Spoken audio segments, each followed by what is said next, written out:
Yo, what is up, everybody? Welcome to the Blind Rage podcast with your boys Mike and Nick. And today we have a few things to go over in like the beginning portion, and then after that we're gonna get into our main topics today, which include Call of Duty Vanguard like talk, hype, and like kind of like theories around that. As well as the current like vaccination state with everything going on, as well as like vacations and like our economy and how that's been changing. So without further ado, Nick, why don't we get into it? Alrighty, so as you guys know, let's go ahead and crack open a cold one off rip. Let's go ahead and bam a lamb. Hashtag Dr. Pepper. Yes, sir. I wish we could But get all right, sponsored by Bang as well. That would be great because your boy over here is caffeine freak. So, it's whatever. yeah. And like Mike said, it's just me and him again tonight. We were expecting a guest tonight, but some things fell through. There was a fight going on. I'm not really sure if it was a UFC or a boxing match. It I was, think it I was a believe, boxing I believe match. it was a boxing match. Yeah, it wasn't a, Yeah. it wasn't an MMA So match. hey, things happen, things come up. Hey, we'll get them on next week most likely. So we'll see. For those of you that know, you'll know. And shout out to all you guys that have been showing the support on the podcast. We do appreciate it, and we just want to thank you guys and tell you guys, hey, keep putting it out there, keep letting your boys know. We're out here to stay for sure. We're gonna keep freaking grinding. This is episode 3. And what do you think, Mike? You ready to get into it? Yeah, I'm definitely down to it. Like we said, guys, we did anticipate a guest. However, we had some technical difficulties with that, and in the future, potentially next episode, the guest that was unable to make it tonight should be on hopefully next week if that's possible. So Yeah. yeah, like I said, why don't we get into it and get straight into the meat and potatoes here? All right, so I guess I'll start it off. So as all of you guys know, Call of Duty Vanguard is the Call of Duty of 2021. Okay, we're gonna be having that coming out. It's gonna be, the newest Call of Duty on the block. It's, the thing that everybody's gonna be hating on. We're gonna go back to loving Cold War. That's like the thing. That's the trend that everybody does. But hey, man, I think this. I'm trying to just stay positive, like I always do, and just be hopeful. I have a lot of people like Scump and people who are hyped for the game saying it's going to be really good. They're gassing it up. So, hey, man, we can only hope for the best. Fingers crossed. Maybe we'll have a ranked play at the start of the season. Maybe potentially, hopefully, we'll just you can't ever rely on You can't hold you your know breath because you might die if you do. doesn't So doesn't matter if it's Sledgehammer, if it's modern, not Modern Warfare. What are they? Infinity Ward. Those people, yeah, they're like the worst when it comes to caring about the Call of Duty League and stuff like that. I mean, just look at Modern Warfare. I mean, that's all you need to know. And then Sledgehammer, they're actually really good about it. So World War II was really good. Fingers crossed. Like I said, hopefully it's good. And based off the beta, the gunplay I think is really good. The maps is the only thing that kind of concerns me. See, like Scump, he's really gassing up the maps, saying like they might be the best maps we've ever had. And it's like, brother, you played back in the day in BO2. How could you say that? Like I don't know. It's crazy to me because in my opinion, those maps were just like ant farm maps. It was like a million ways to get to the same spot. I like more of the 3-lane style, like traditional maps that we had back. All basically you take all the maps they added to CW Cold War, and you take all those maps that they added, and it's like, okay, think about it. You got what? Hijacked, Express, like Raid, freaking Standoff, Slums, Nuketown. Like, dude, all those maps are freaking, they're iconic and they're god tier. Like, people but they love them are for just a reason. remakes. Like they're not something new. Literally, none of the new maps that they came out with were as good as any of those maps they put in. Yeah. I'm telling you, man. So like, it has me concerned because I genuinely feel like look at any DLC map they came out with Cold War. I think all those maps are absolute dog water, like honestly. And you look at all the maps they came out with in Modern Warfare. They had maybe one or two maps that were okay. Still, the only maps that people loved the most were the maps they either brought back from COD 4 or maps that they brought back from MW2. Every the last what 2 or 3 Call of Duties, the best maps have been the maps they brought back from an old Call of Duty game, which back when they made good maps. Now it feels like, bro, can they even make a good map? Every DLC map we get, or all the launch maps we get, like, it's if you do find a map that people like, it's split down the middle. You'll never like. Okay, let's take Raid for an example. I don't think I've ever met a human being that said they dislike Raid. Never in my life. Don't think it's ever They happened. might get tired of playing it and not like it for that reason, but they're not gonna dislike it Yeah. because it's raid. They're gonna dislike it because it's repetitive if you constantly play it. Yeah. So it's like you look at any of the maps from, let's take Cold War. Okay. You look at any of those maps that launched with the game. None of those maps are iconic. Like people are gonna remember them, of course, but it's not gonna be like, yes, It's dude. not Like when gonna they be a see that map that map, you want to see again. It's like meh. yeah. It's like, yeah, I'll play it, whatever, Like I like Moscow personally. Even if you find people who like certain maps, it's split down the middle. It's not a clear cut. This map's That's God actually tier. a great example as well because in my situation, I don't think it's a horrible map for pubs, but I don't like it for the competitive scene personally. Like it's not horrible for the competitive scene. I do Yeah. not care for it as much as I like other maps. I don't really like it in HP, but I like it in the S&D. But basically what I'm getting at is what concerns me is I look at Hotel Royale, I look at Red Star especially, and I look at freaking Eagle's Nest, and I look at Gavutu, and I'm thinking, dude, Gavutu might be good for S&D. It's not going to be Red good for Star, patrol. Red Star, I think is out of there. Okay, I think freaking Hotel Royale, I think is a pub map. And I think Eagle's Nest might play okay, but I think that's also If gonna be it a pub plays map. good for anything, it's gonna play S&D. It's not gonna. I don't think it's gonna be a Yeah. respawn map. Well, and I don't see it being an S&D map just because how quick you can hit mid and like how fast paced it would play. I feel like. Yeah, well, I feel So like it would be one of those fast-paced S&D maps because, like, obviously, like I yeah, said, I've watched. Whenever the beta was out, I watched people play wagers on that. Like play wagers in the beta, and it was a really fast S&D, but it wasn't like like whenever they played it, it was just it played out like other S&D maps where you have a playbook, you run the play, and you play off of that. It's not like one of those maps where you can't really think of a strat. You literally just have to play it by ear. Like with that map, that was one of the maps that people like actually had strats for because some of the other maps like Gavutu, like that wasn't horrible, but like Red Star maps and the Hotel Royale had kind of a couple strats, but they weren't as like they weren't as yeah, strategic as like Red Star was, or not Red yeah, and Star, see, Eagle's Nest. yeah, and see, I feel like basically after everything that we said, I think we have 2 out of the 4 maps. I think are okay for search and destroy. I think that's it. And then I think you have the other 2 maps. I think they're pub maps to get them out of here for ranked. So you're basically looking at, okay, you have maybe 2 S&D maps. I don't know about if hardpoint's gonna exist. I don't know if either way, if it's hardpoint or patrol, either way you need a damn good map, and the maps are gonna make or break the game. That's how it's always been, and that's what has me nervous because like, obviously it's a beta. You look at maps like if I look at game like World War II and their beta, a lot of the maps that were in that, I liked all of them except for the last map they added in, which was Aachen. I hated that map with a passion. It was way too big. It reminded me of Aftermath from BO2. I liked And Aftermath, but that I'm in but the I think minority for Aftermath that. was only good. I think it was only good for search though. And once Yeah, again, like it was one of that's those true. things. Yeah, But like if you look at the maps from World War II, you had Gibraltar, you had what Point de Hoc, and you had Ardennes Forest. Okay. And all 3 of those, in my opinion, are damn good maps. Outside of that, though, like you get farther out of it, and then it was like, okay, you had London Docks, you had a few other good maps and stuff like mm-hmm. that. But outside of like, basically, what I'm getting at is they straight up gave us the best maps that they had to offer and encouraged people. Hey, this is a This is what we fair can do. example. This is the best of the best. This is what we got.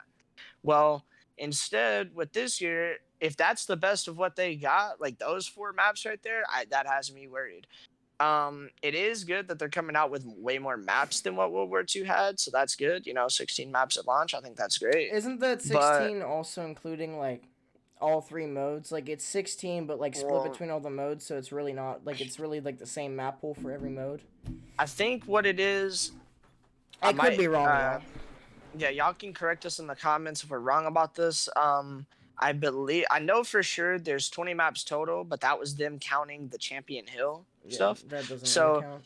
so it was 16 maps. I think it might have been like 4 of the bigger maps and then 12 6v6. But either way, 12 is still better than 9. But I heard it was 16 6v6. I could be wrong on that, but basically what I'm getting at is, hopefully out of the 12 maps we haven't seen, hopefully there's some good ones in there. But it has me worried, like If this if is the those are best the they maps got, they then we're showed kind of us, doomed like, for the competitive yeah. scene. And it's not just competitive; it's the whole game, Yeah. because if the maps aren't good, it's the same problem in pubs. If you're having horrible. I mean, look at Modern Warfare. You look at all those maps. There was like all the maps they had. It was maybe what Hackney Yard, Gun Runner, Shoot Ramaza. House. Ramaza wasn't bad for comp. That was a good comp map. Yeah, Ramaza was all right. But in pubs, you basically had like Shoot House, Shipment, Hackney Yard, Gun Runner. Rust. Oh, Rust. Outside uh, of that, it and was like what are you hard gonna hat. play? Hard Yeah, hat but wasn't those are horrible, but but see, like those are maps oh, they brought back. that's I'm mainly remake maps talking as well. like Yeah. your Shoot House, your Hackney Yard, your Gun Runner. Outside of that, it's like I don't really want to play any of these maps. I don't. So basically, what it came down to was a lot of lobby surfing, a lot like, and then you finally give up on backing out. So you finally play Piccadilly after backing out for the 87th time, and you're like, well, damn. This is horrible. I ran around for 3 minutes, stood in the middle of the map for a whole minute straight. Nobody even shot at me. Like, this is so dead. And it's annoying because, like I said, the map is going to make or break the game. So Another even if the gunplay is great and if everything is great, it doesn't even matter because the map, if the maps are horrible and people are just dying to dumb shit, and then on top of that, even if they have good maps, let's say they're really good 3-laned maps, all right, well, now you got to worry about the fact that I can just break through a wall or shoot through a wall or melee through whatever and just have all this destructible cover. Yeah, it's, I heard it can be turned off and different things like that for comp, but even that for still pubs, doesn't it's gonna change be a the whole pub nuisance. situation. Yeah. Yeah, so, and you know how it is for me, your boy's going to have to grind camos, and I'm concerned about having to do like blind fire freaking kills and That's gonna be horrible. mounted kills, and basically it's like everything from Cold War and Modern Warfare these last couple of years, they're gonna find the most annoying camos and then add more to it. Yeah. It's like, I don't know, man. I get they want us to play the game, but they shouldn't do it by making it harder on us to get, so we have to play more to get it. Another I thing with don't the think that's destructible cover thing, this is my take on it. Like, yes, it's lanes that would have been open by default in any other game, like every other COD. Mm-hmm. But what I think that should happen is it shouldn't be like you shouldn't be able to run through it, and it shouldn't be a one hit. Either there's a couple things you could happen. Either you have to melee it multiple times to break it down, or make a perk where it still takes more than one hit to break it down, but it takes substantially less hits than, like without that perk or whatever. Because I don't think that, like, I think that yes, it's going to be turned off in the comp scene, so that wouldn't matter for, like, me, really. But, like, even for the pub aspect, I don't think that's either leave the lanes open or leave them closed. Don't leave them, like, in the middle because... Well, yeah, because you start to, it like, defeats the okay, purpose. you're not, like, you're like, all right, I'm going to focus this area, this opening, this doorway.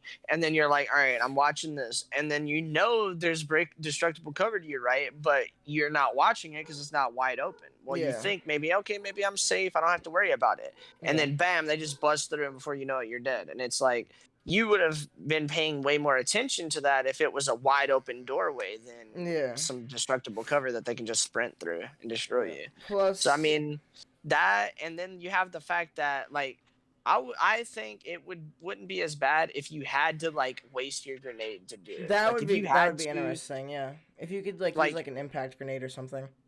Yeah, like if that was forced, I think that would be interesting for sure. Yeah, that's 100%. Yeah. Because I believe that, like, it shouldn't, I don't know. And plus, like, I think the whole point of it's pointless in general for the fact of the matter that, you can break down a wall, but you break that wall down and that's all that happens with that spot for the remainder of that match. Like, obviously I don't want a wall just, like, spawning back up, but I feel like it's like a one-time use thing, and at that after that, it just defeats the purpose because it's gonna get broken down anyways. You're not gonna, unless you Yeah. have like a hardcore lobby full of just Botaviuses just chilling in corners like little crabs. I don't Mhm. think you're gonna find a situation where any of that destructible cover is left. Like if you get into any decently skilled lobby, it's gonna be completely broken down unless it's like there's one little spot that no one goes to. That's different. But Yeah. if you're like, there's not even a point to having it because it's just gonna get destroyed anyways, and it doesn't really do anything cover wise, because you shoot one bullet through it and it's already collapsing. So like, it's really, I don't Yeah. think it doesn't fit in COD, and I don't think it fits in Battlefield either. Yeah, I mean, dude, even Battlefield for the most part is like I feel like with Battlefield 2042, they got away from that a little bit. I don't know. I could be wrong about it. I didn't really play. I've It's seen a definitely couple better people than play. five was. Like the whole destructible cover thing. I think that was done way better in 2042 because there was a lot less of it. But I still think it was Yeah. kind of annoying to have to deal with. Well, real quick, I can confirm just for those watching on the stream. Shout out to those watching live and those who are watching this as a VOD. Just want to let you guys know I can confirm. Our guest just messaged me and let me know the last fight is beginning right now. He is not going to be able to make it, which we kind of already informed you guys and let you know. But he did say he's down for next week. So we got that pretty much locked in, confirmed. Um, so yeah, we'll make that happen. That'll be good. I think it'll be a good episode, Mike. I definitely think it will as well because I was kind of excited for it and like it was kind of unfortunate that what happened, but things happen. I Yeah, mean we things didn't come up. like we only gave him really like a week in advance, and this is something I'm pretty sure has known about for a little bit longer, as well as the fact that also you know like in my defense, like in our defense, I guess he should have advised us ahead of time that this was gonna happen. But it's whatever at this point. Yeah. I'm not really worried about it. You live and you learn. It happens. But yeah, let's just get back into it, I guess. Hey, and that gives us more time to talk about some Call of Duty Vanguard, everybody's favorite game of the year. You know, it's gonna be the most sold, like it always is, right, Mike? So For the who most part, yeah. knows? So I don't. they'll be like, "Oh, it's a record-breaking game, greatest thing you've ever seen in your life." It's like, okay, yeah, we get it. I Like, don't it sold a personally. bunch. I don't like that the way that the newer generation goes off of how good a COD is by its sales, because that doesn't matter. That doesn't tell And the whole story at all. the only thing that tells is advertisement. That just says, oh, the advertisement was really good because Well, no dude, real OG player likes MW, but it sold millions of copies, and people think, oh, it sold so many million copies, it's the greatest game ever. No, it was dog shit. Like nah, it shouldn't even been released. It's that is a garbage. perfect example because of the fact that the reason why it sold so much and everybody's like, oh, they hyped it up, greatest, best-selling Call of Duty of all time. It's like, yeah, bro, because you titled it the exact same thing as the Call of Duty from freaking 12 years ago, and That y'all was called it actually Call of good. Duty Modern Warfare. And of course, y'all told everybody, all right, we're returning to boots on the ground, and we got all this going on. We're coming off of Modern Infinite Warfare, and we're going back to our roots. And they're trying to bring back all these hardcore freaking fans, and it's like, dude, we get it. Like, you freaking suckered everybody in. You got all the old fans to come back, and everybody bought it. But all them sales prove is that you tricked a bunch of people into buying your game and you hyped it up with a really good trailer. I guarantee you, I could make a game and then have somebody who's a professional, you or anybody else, sit here and make a freaking trailer that makes it look damn good, and then I could hype somebody up and make them want to play the game. So that doesn't mean it's a good game. It just, It you doesn't showed mean the that at best all. parts of it. Yeah. And it's like okay, you told everybody, you slapped a freaking iconic name on there, told everybody, you're going back to your roots. Of course everybody bought it, but then my thing that I'm more interested in seeing is how many people are still playing. But of course you can't see that because they took that away. They stopped doing that in Call of Duty Ghost. Notice right after the golden era ended from 2007 to like 2013, that whole era, that was the golden ages of COD, the freaking best time there was to be a Call of Duty fan. And that whole time period, it was great. They showed numbers. And then as soon as Ghost hit, they took away numbers. They knew they're fucking the sales kept going up because people kept buying it But based the off active like players went hoping. down. Yeah, based off of the, like, just hoping, like, oh, bro, maybe that was just one or two bad games in a row. Hopefully, it'll get better this year. No, it's always the same thing, though. It's like, yeah, They hope for the best, and then they just get like they don't even hope for the best and prepare for the worst. They just straight up hope for the best. Like they don't even yeah, like recently, like within the past two CODs, I've been kind of give me one moment. Um, one thing that like has been going through is that like I can't even think now. But yeah, like recent COD players have been, they have they've just been, preparing for the best and hoping for the best. They don't expect it to be horrible. And recently, especially, like I would say, like some people started on like as soon as like IW hit. Some people started on World War II, and some people started on BO4. But for me, after BO4, that's when I started like thinking, okay, yeah, I'm gonna expect it to be like I'm gonna hope that it's amazing, but I'm gonna expect it to be mediocre, if not horrible, because of my MW experience. And Cold War that was kind of iffy. Like the pubs kind of sucked, but the competitive scene was actually where I hit my plateau as far as the recent CODs. Hopefully, I can continue to go up in my skill level for like wages and all that. But I'm gonna, especially within Vanguard, even though I've played it, and I think that it can be a really good game. I think that it is something, you know, that can be. It's something that you have to kind of like brace yourself for. yeah. And dude, I think it's crazy because how many people actually are sitting there hyping the game up and like actually like really excited this year. But I feel like that's what they're so good at. Not with just with their advertising and all of that, but every like in general, I don't know how they managed to do this. But people who have been playing this for so long and watching this franchise just get worse and worse, some reason, some way, they always find a way to sit here and make us hyped up for the game somehow. They're like, Hmm. oh, we're going back to our roots, like with Modern Warfare, and like, oh, we're going back to boots on the ground. We're getting rid of supply drops. Like, oh, we're doing this new thing. Like, they're always trying to be like, look at what we're doing. Come back. Don't hate us. And it's like, dude, it's not even that because they tell us one thing and give us another, and then when we get there, they're like, "Yep, yoink, you bought our game now." It's like, yeah, I'd Yeah. like to know how many people return the shit day two. That's my question, Yeah, because exactly. I Yeah, that's mean, that's it's hundred not percent that Call facts. of Duty. It's not that Call of Duty is the worst thing ever. It's just you can't sit here and hype it up and say, "Oh, this game's a 10 out of 10," and then we get it and it's a 6. It's like, Yeah. I don't. I think don't tell MW us was that. worse than the six personally. I think that it was. Yeah, It was for definitely sure. like, as far as like the games that I've played. Like I've even played Like a BO4. 4 or a Like, 3. like considering BO, like okay, BO4 that was intermediate because I started on BO4 and all that. But as far as that, like even BO4, in my opinion, BO4 was a great game. Now, mind you, like it was hated on for a lot of reasons, and I'm with the people that hated on it because I understand why.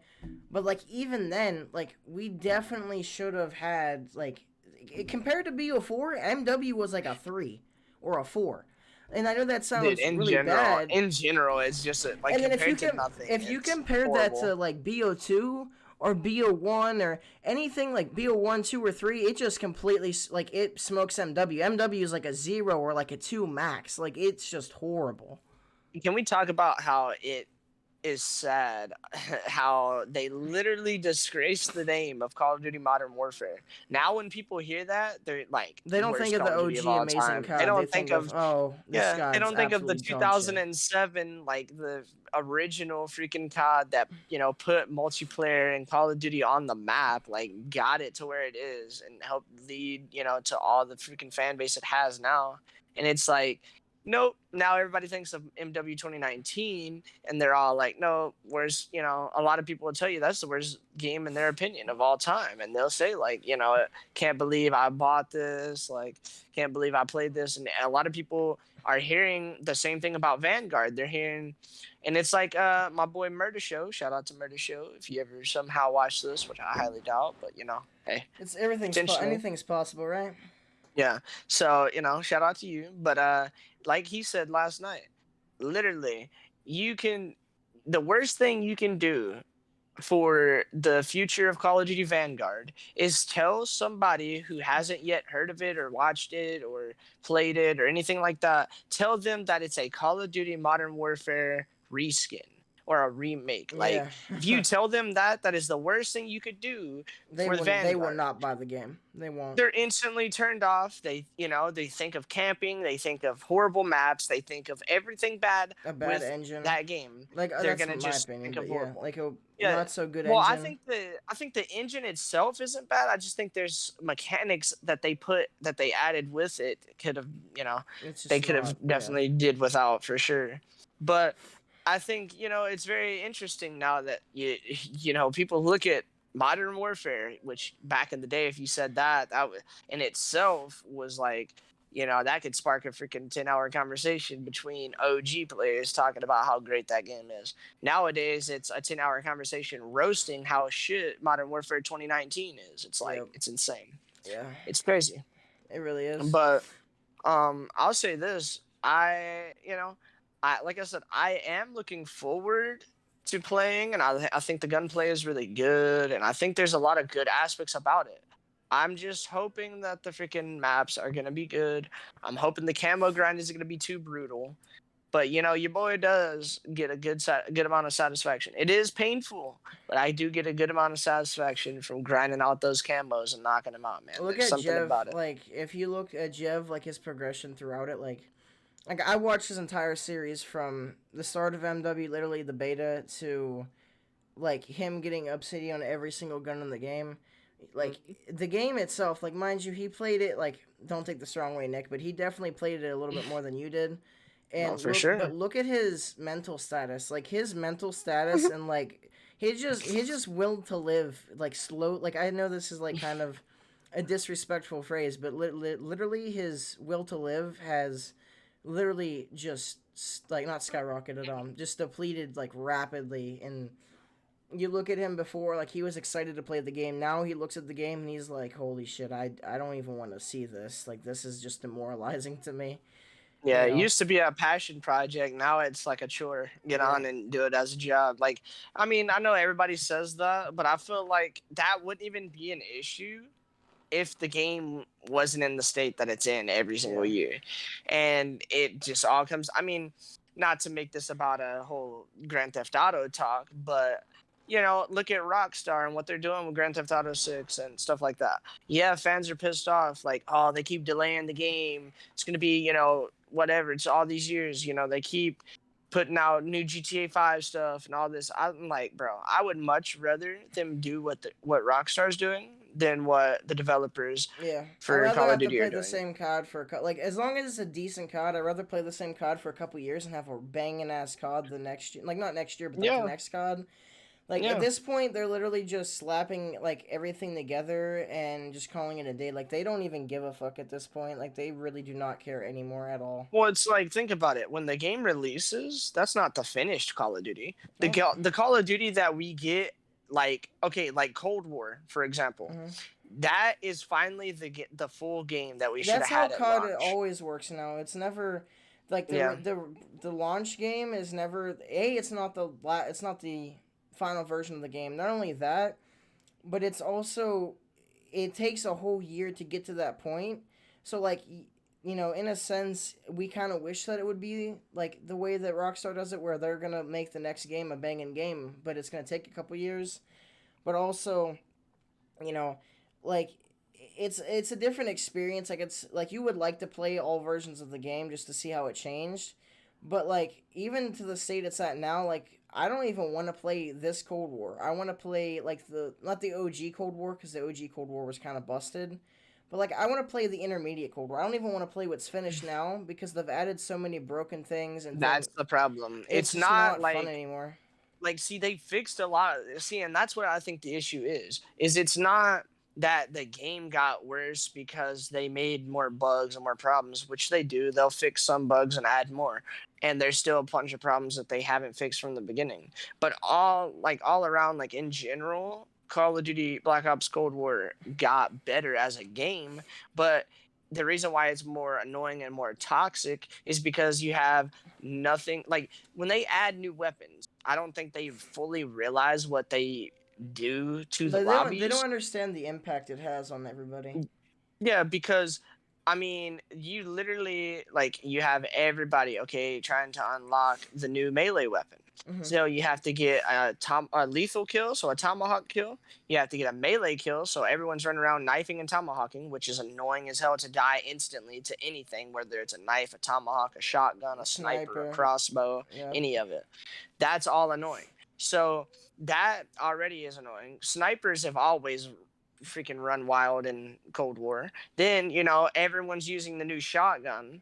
Or if they're not using the new shotgun, they're preparing to use the new shotgun by using the Howler, the freaking pump shotgun. So you have everyone literally using the most toxic shit. Or then you still have and the kids who literally who you are, kids. You know. All right. The people out there who are running around still using dual wield, dragon's breath, double barrel freaking shotguns, pistol, whatever the fuck you want to call them. Those marshals are so retardedly overpowered and broken. It is not even funny. It's And like they literally took the marshals from BO3, and at first I would even say, yeah, they're worse. But now, when you see how many people really are using them, they're not great overall as like a shotgun or just in but general, as a they're not great. secondary, it can help. But dude, especially if you're that guy who, everybody knows I've been struggling using melee weapons, especially that damn combat axe or battle axe since they changed the name of it. Um, I was struggling hardcore with that battle axe, and every time I'm running at somebody, boom, boom, just blow me away with a dual wield Because shotgun. It's like, not only is the gun itself, like not the gun, well, not the gun, the weapon. Not only is the weapon itself horrible because it has zero lunge, but also you have to have zero lunge against a shotgun. Like yeah. it's crazy. And then when it does work and I'm lunging at him mid lunge, boom, blow me away. It's like, well, and I then tried. this kind of spirals back to previously, like our podcast last week, how it doesn't matter. The game could be the best game possible, but you can take the bullshit of the game, but you can't take the bitch out of the player. And Exactly. this community is so bad that It's like never gonna change. it's never gonna be back to where it was good. Like for instance, like literally talked about this last podcast, but in BO2 Pro League, the competitive, the Pro League pros, you were allowed to use a Remington 870 shotgun. But you know Yep. why it was allowed? Because although it was broken, nobody really abused it except for the bot just chilling in a corner. Yeah. If for a cent, like you really can't. Like that shows you how much it's changed. It went from shotguns being allowed in pro league level COD because no one uses it. So if someone does use it, they're putting themselves at a risk. And then now you look at today's players, where that's all it is people using the most broken thing in the game because they want the highest advantage possible. Like, personally, I don't really think there's any good player anymore that plays Call of Duty. Like, I don't mean that as a disrespectful way, but almost every single hand, like, good player won't put themselves at a disadvantage because, like, although skill base does exist, back in the day, you could look at a veteran player and they could be using the worst weapon in the game. It didn't matter because, like, yeah, they might not perform as well if they were using something like a meta build, but they were good enough to the point where they didn't need that broken weapon to make them play good. Whereas today's day, that's kind of how it is. And this also ties back to the whole reverse boosting thing. I have nothing wrong with people that reverse boost to get gameplays to make money on YouTube. I'm fine with that. That's cool. Just be honest and upfront about it. Exactly. Like I see this on TikTok all the time. It's the same. I'm gonna leave the person anonymous, but it's one of the bigger pub stomping players in the community. You know who it is, chat. And like it's like I'm fine with Raid Away and like Doozy or Face Swag and all that because like they admitted to it. But some of these other people that they're like, oh, what am I doing? Like I'm unkillable. I'm like, well, yeah, no shit. You have people that don't even know how to control or hold a controller. Like, although, yeah, maybe they might have a decently sweaty lobby here and there, but like you're reverse boosting, which I'm fine with, but I'm not fine with you claiming that that's all your skill because of you reverse boosting. Like if you just had like a sweat, like this is what I see a lot of like a lot of decent players use, and like not big super huge content creators, they straight up, they straight up they play up against sweats, like they might not play up against, Scomp or like Form or somebody, but they're playing up against sweats and they're doing decent, but that's their upload. They're not dropping 176 and 2 and claiming they're the best player ever, because they're not playing against, the people in the high KD videos. They're not playing against, Scump and Form or like, Yeah. challengers or like They're amateurs. playing against Billy Bob Jr. Yeah, they're playing up against people that literally have disabilities where they can't even like hold their Timmy controller no correctly, phones. So, in that whole like sense, it's just sad that what Skillbase has done. Like we've also had this kind of exact conversation previously, so it's kind of like repetitive. But like I said, guys, that's just how the whole COD scene in general has like evolved, and it's evolved into a very, very toxic and unfortunate situation. Yeah, because I mean, dude, like look at the whole situation with like you were saying with the how it was back in the day with League. I mean, dude, you could have people like using a shotgun in League, but at least then when they did it, it wasn't like, oh, every game I ever play, I'm running around with the shot. It was like, no, I'm gonna pull it out on this one specific hill and do it. What like nowadays, it's like if a shotgun was legal, there'd be somebody dedicated using a shotgun like Dedicated every map shotgunner. running around. Like Literally, like that your would be a breacher thing. or whatever it's like, your breacher, like entry Yeah, frag. You're a yeah. beezy using a shotgun. Yeah, that's what it'd be like. Run in, shotgun somebody, and teammate will run in and get your trade. It's It like would be no, it that's would be like so Call of horrible. Duty's always been a flinch shooter, but it would be even more of a flinch shooter because you look at pro reaction time, pro aim. It would be it would literally be how Rainbow Six Siege is, because like you guys know how the one shot headshot mechanic and all that. You know, it would be this. Like let's say we're playing Miami, right? And Abizi's on the, I believe it's defense. Abizi would be on defense running top purple. And then you would Yep. have, let's say Envoy, why not? And they both have a shotgun, and they have their team behind them. Well, it would literally be whoever misses their first shot wins the Or who pulls gunfight. the trigger Yeah, first? whoever pulls the trigger first, or whoever the Mhm. latency favors, like whoever has the better ping if it's online COD, or whoever, has the better reaction time and all that, that Yeah. dictates who wins that gunfight. And with other guns, that's not the case. But in that situation, that dictates that. It would also be a trade fest. Because, like, let's say instead of main sub, it's now main shotgun, okay? You have main shotgun, like a sub, an AR, and then maybe a flex. And maybe that flex is also using a shotgun. So it would be like, okay, bam, you killed one, then you get the trade, and then you get the trade. So it's like a trade, trade, trade. Like, it would be like it Or it would be like a nonstop. shotgun and two subs and an AR, right? And it would be so much more. Like people already talk about how fast paced COD is. That would It be would even be more literally, fast it would be paced. like It'd a be flinch just full shooter, send it. literally. It wouldn't even be like any thinking involved. It'd be just headbutt each other at the Yeah. hill It repeatedly. would literally take zero And brain cells to do, for the most part. yeah, but I mean, I don't know. Like overall, I think we can wrap up the whole Vanguard Yeah, I talk. was just about to segue into that. I mainly think like for the most part, I think Vanguard's it has really good potential. It just Um, depends on what they do with it. yeah, do they handle it the right way? Are we gonna have a ranked play at the beginning? Are the maps gonna be good? And we can't obviously say anything about the whole community because like me and Mike said that's a That's lost never gonna cause at this change. It's a point. lost cause, yeah.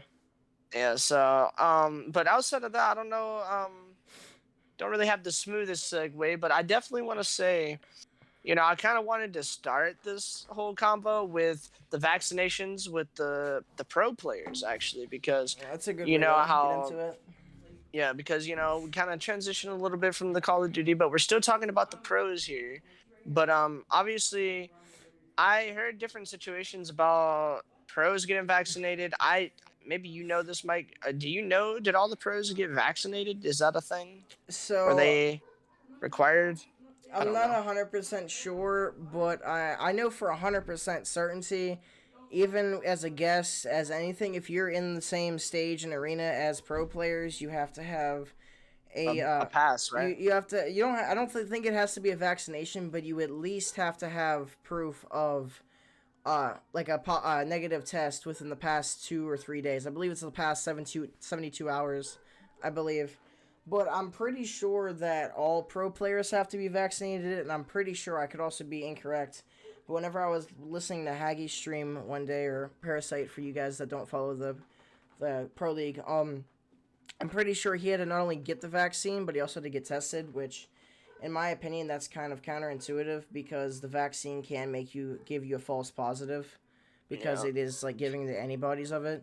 So I Yeah. believe that you have to, but I could be incorrect in that statement.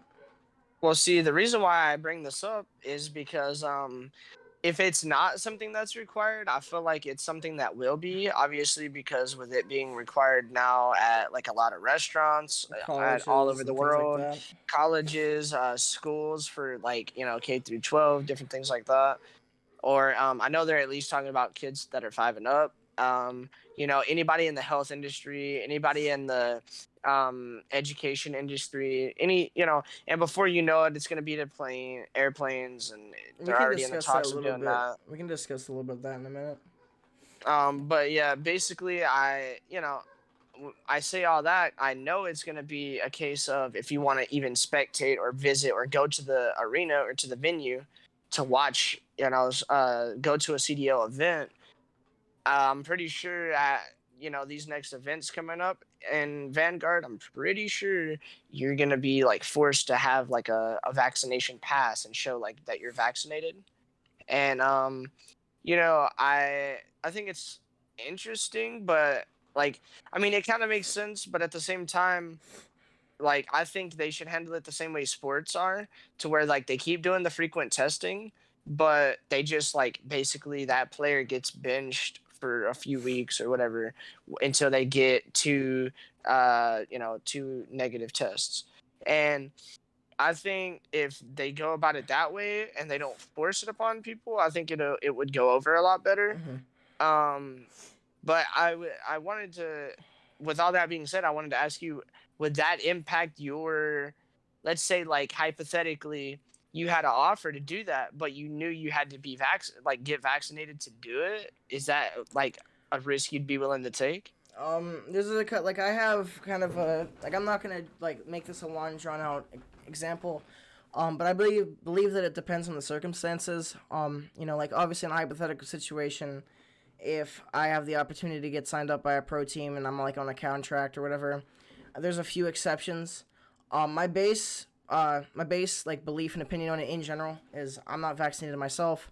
I don't believe that it's bad. I'm not against it in any means. However, I do not want it personally because I've already had COVID. The reason why I got COVID in the first place was because of the vaccine. So, I don't want to take the second risk of getting it again, as well as, unless I'm getting vaccinated for the new Delta variant or whatever, I'm already, for the most part, I'm covered because I still have the antibodies from COVID, and recent tests have shown that you have higher and better antibodies if you've Yeah. recently had COVID than from the vaccine. Now Which that is why I think, just really quick to throw in, I think uh, if you're gonna give out vaccination passes and force that to be a way like you can get around and go in places, they should give it to all the people who have had COVID and have the antibodies. If that's stronger than the whole vaccine, I am completely ignorant on the topic. I don't know enough about it, but I will say that from what they're saying, that it's stronger than the vaccine. Then it's like, okay, why can't we also have that pass that says that we're covered, we're good? that's But yeah, something you can that continue, that's Mike. actually the exact thing that I also wanted to bring up here. Is that I believe, like I said, I don't have it myself. I don't intend on getting it myself. Just because that's how I got sick in the first place. And although And it COVID, was from a family member yeah, getting it, not I him didn't getting get it it. directly, so like obviously this can be different. However, although COVID, in my opinion, I don't think COVID is really that bad. Even if you get like, unless you get like an extremely severe case of it. Personally, my case wasn't too severe. Like I did lose my taste, and I did lose my scent, and I'm still kind of recovering from that. However, I I also got pneumonia, and the COVID, like I said, COVID for me it was like, uh, give or take, a slap on the COVID's like wrist. the flu, but Yeah, pneumonia is much worse. yeah, COVID was, a piece of cake for me compared to pneumonia. Like, I'd rather have Yeah, COVID for like a month than pneumonia for a week type thing, yeah, because it's like you literally feel like you're being drowned 24/7. It's horrible, you know. yeah, And I believe that people that, like, for instance, this, like, bringing up your topic, I believe that in the CDL, as well as like the arenas, I believe that the if you do have medical proof of you having COVID, I believe that you should have a pass. Maybe it have an expiration date. That way you have to get tested again and see if you still have those antibodies. That would be like a good compromise. But I yeah. believe that if you already have the antibodies, you shouldn't have to have the vaccine itself. And like I said, I'm not entirely against it. I've just gotten sick from it, like not from it directly, but like via my family members that have had it. Yeah. And pretty much almost everybody in my family that has had the vaccine got sick, except for like a few cases, you know. And like obviously that's gonna happen because of how a vaccine works. However, considering that I went from like A's and B's in my chemistry class, like my honors chem class last year, to my last quarter I failed because I missed too many online Zoom calls and like meetings and all that, and I just I didn't have the energy to do all that. Like there was just too much on me because I had COVID, and then Yeah. right as COVID was starting to go away, I got pneumonia, and it was like I can't do that. Like it just drains me, you And I know. kid you not, guys, this man here sounded like he had bronchitis on top of it too, with that cough he had. It That is a sounded like whooping possibility. I cough. believe that Like, I believe that I might have bronchitis, to be honest, because that's what my family always says to me. You know, because yeah. every time a year, I always get that type of cough, and you know how bad it gets because you've known me for like almost 4 years now. So Yeah, you can like hear the liquid like in the fluid in his lungs, like when he coughs, like it was yeah. bad. Whenever I did have pneumonia and I would like inhale, if you guys have like a standard coffee pot, it sounded like a coffee pot brewing. That's literally what it sounded like, but it was just me inhaling, which is kind of ironic, but it is what it is. Now, to answer your question with this whole long drawn out like question, I guess, to go off of that, I believe that if I was guaranteed a spot for a X period of time, you know, regardless of my performance, like I believe that I can perform. I would be able to perform to a certain extent, but I definitely would be the worst player on the team, and I could have games where I literally do not do a single thing, and the only thing I do is hold the hill. You know, Yeah. so I believe, like going back to that question, I think that if it was a requirement, I would potentially do it, and I believe, like, not potentially, if I had the option to do that in a hypothetical situation, I didn't have to work like my whole whatever quarter or semester I was doing this whole like the whole pro league organization thing. If I had was exempt from those periods, or not periods, those quarters or semesters or whatever, like all of that, all the variables be taken out regardless of where it's at. Like if I was able to go to the place and just play COD Yeah, professionally, assuming like just no school, like you're out of school, like you're of age, obviously you'd be in yeah, this hypothetical, you'd be 18, yep. you'd be able to do whatever. I'd be able to go to any You'd be out of state to play school. LAN events, Yeah, having my own apartment at wherever the LAN event yeah, is, etc. If I had all those boxes checked, yeah. and the only single thing holding me back would be the vaccine, of course, I without a split second of a thought, I would 100% get it. However, if in this situation there would be also two things that go off of it, I would also have to ask them in advance, hey, if I get this vaccine and I get sick again, am I still going to be on the team once I'm recovered, or are you guys going to find another substitute to, just replace me? Because if I still have that guaranteed spot, even if I get sick, I don't give a damn if I get sick, as long as I get better before, whatever major, and I'm good to play and I'm good to scrim and, like practice, then Well, 100%. see, they would bring you back in. That wouldn't be the issue. My issue would be like I've personally like just at least 15 to 20 people that like I have known in real life like were perfectly fine, clean bill of health, taking the vaccine, and then within like less than a month they passed away, and we had to have a funeral for them.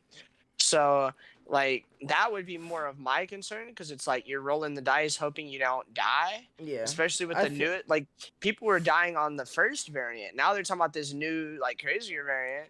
You never know. Like what if Or were you you get referring to the the vaccine itself killing them, or were you referring to them getting contracting COVID from the vaccine and then that killing them? yeah well them getting COVID from the vaccine And itself. then So yeah. like they get the shot, that gets them sick, and they never recover from it. They just steady get worse, Yeah. and then they send them to like And hospice, and then you then go to like like ECMO and all that, and then eventually yep, become a vegetable. I yeah. So it's think like that to me is what completely is that's the issue. It's like okay, yes, I would love that. That's like a once in a lifetime opportunity, but that also might be what ends your lifetime, your one lifetime that you have. So, it's rolling the dice. You're like, I well, let's hope I believe don't die.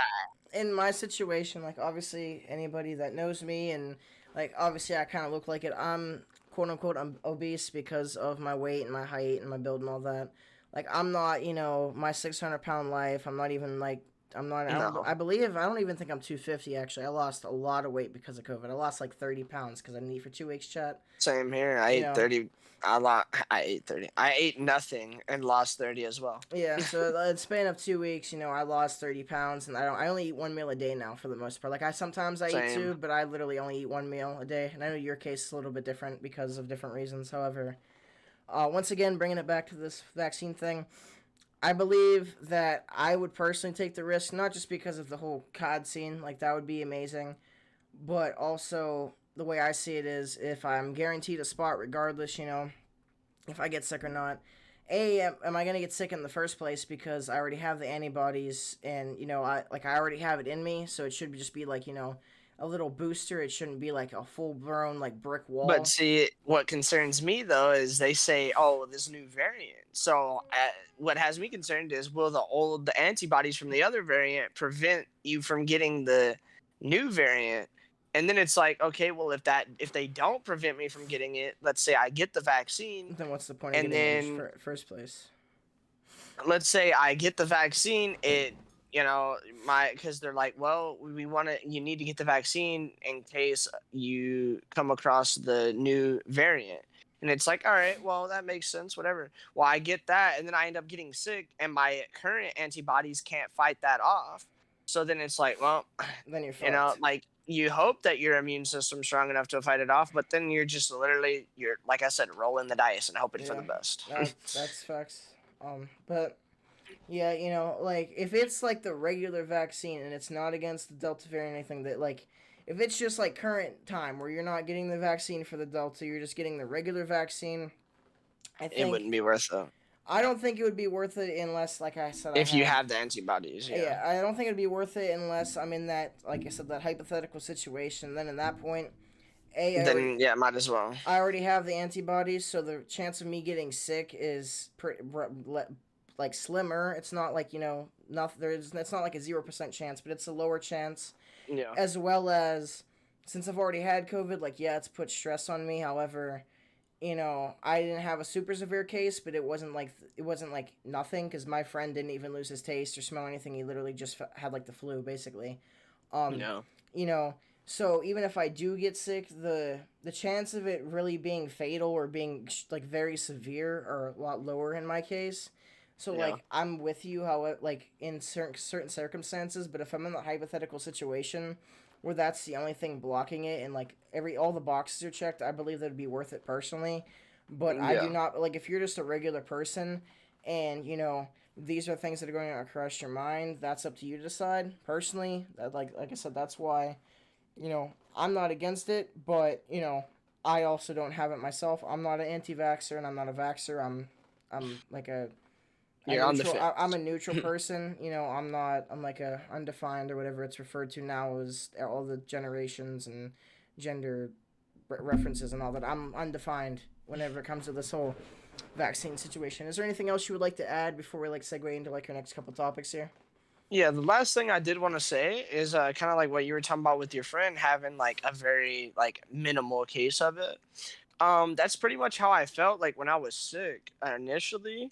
Like, yeah, it sucked for like 2 days. But like when I had the flu, I was on the couch. Like I got a whole freaking week off school. I was on the couch laying there like dying I for remember like that a too. week straight. And there was times where I literally was like, "Oh my god, this is unbearable. Like this is horrible." Yeah, I had that, but I don't even think it was anywhere near to the same extent, and it was like a third of the amount of time that the flu lasted for me. So the actual effect of it was like while I had it was not like it was very minimal, but once I got over it in like 3 days, I I was like, well, I guess I'm good. But then, like, that's when the after effects started taking Yeah. place. My smell, I smell any kind of food or anything like that, and I start getting nauseous and sick to my stomach. And then, like, if I smell a combination of foods, like, let's say I smell Mexican food and seafood or, something like that, it would completely turn my stomach and, nearly make me nauseous. And I would go to the point to where it's like, man, I walk in somewhere and I'm like craving something, but then as soon as I smell it, it's like, oh Didn't you god, I'm also just turned say, on. like, at this point, since we only had a few topics to talk about, we still have two topics besides this that we want to speak about. However, considering how far we in so far, how far we in the podcast so far, I believe that if it's cool with you, we could talk about since we already kind of are like our whole like effects from COVID and like how like in our cases, a lot of the symptoms we have to this day didn't set in until afterwards. Yeah, I mean, because that was my main thing. Like I said, with COVID, it wasn't the during COVID that wasn't the worst part. It was the after. Like now, even still now, like I said, with the whole smell thing, that just makes me nauseous just smelling food. Even the food that I think is the greatest, like bacon. I would kill a man for some bacon back in the day, but nowadays it's like, bro, like I'll eat it, it's whatever, but it's not like something that jumps out to me and is like amazing. And when it comes to taste, like I don't if something's fried, all I taste is like that Greece. it's fried in the grease and like horrible. Like it tastes so bad. And if something is like let's say something is salty, all I can taste is Is that salt. salt. Yep. If and if something is from like a frozen dinner or something like that. Back in the day, I would kill that. It wouldn't bother me Same. at all. I'd love it. Nowadays, it's like, dude, I can tell that this is a frozen dinner. This is so bad. Like, oh my god, get this out of my face. And Yeah. it's not even like I'm trying to be like, a high class, like No. snooty, freaking If snobby if you person. didn't It's have like, those no, symptoms, you would crush that shit. yeah, like I would love it. And with that, it's just like I can taste that. It's almost like let's say like Stouffer's, they make a lot of those frozen food stuff. Let's say like or Encore, there's another one that they make the frozen food stuff.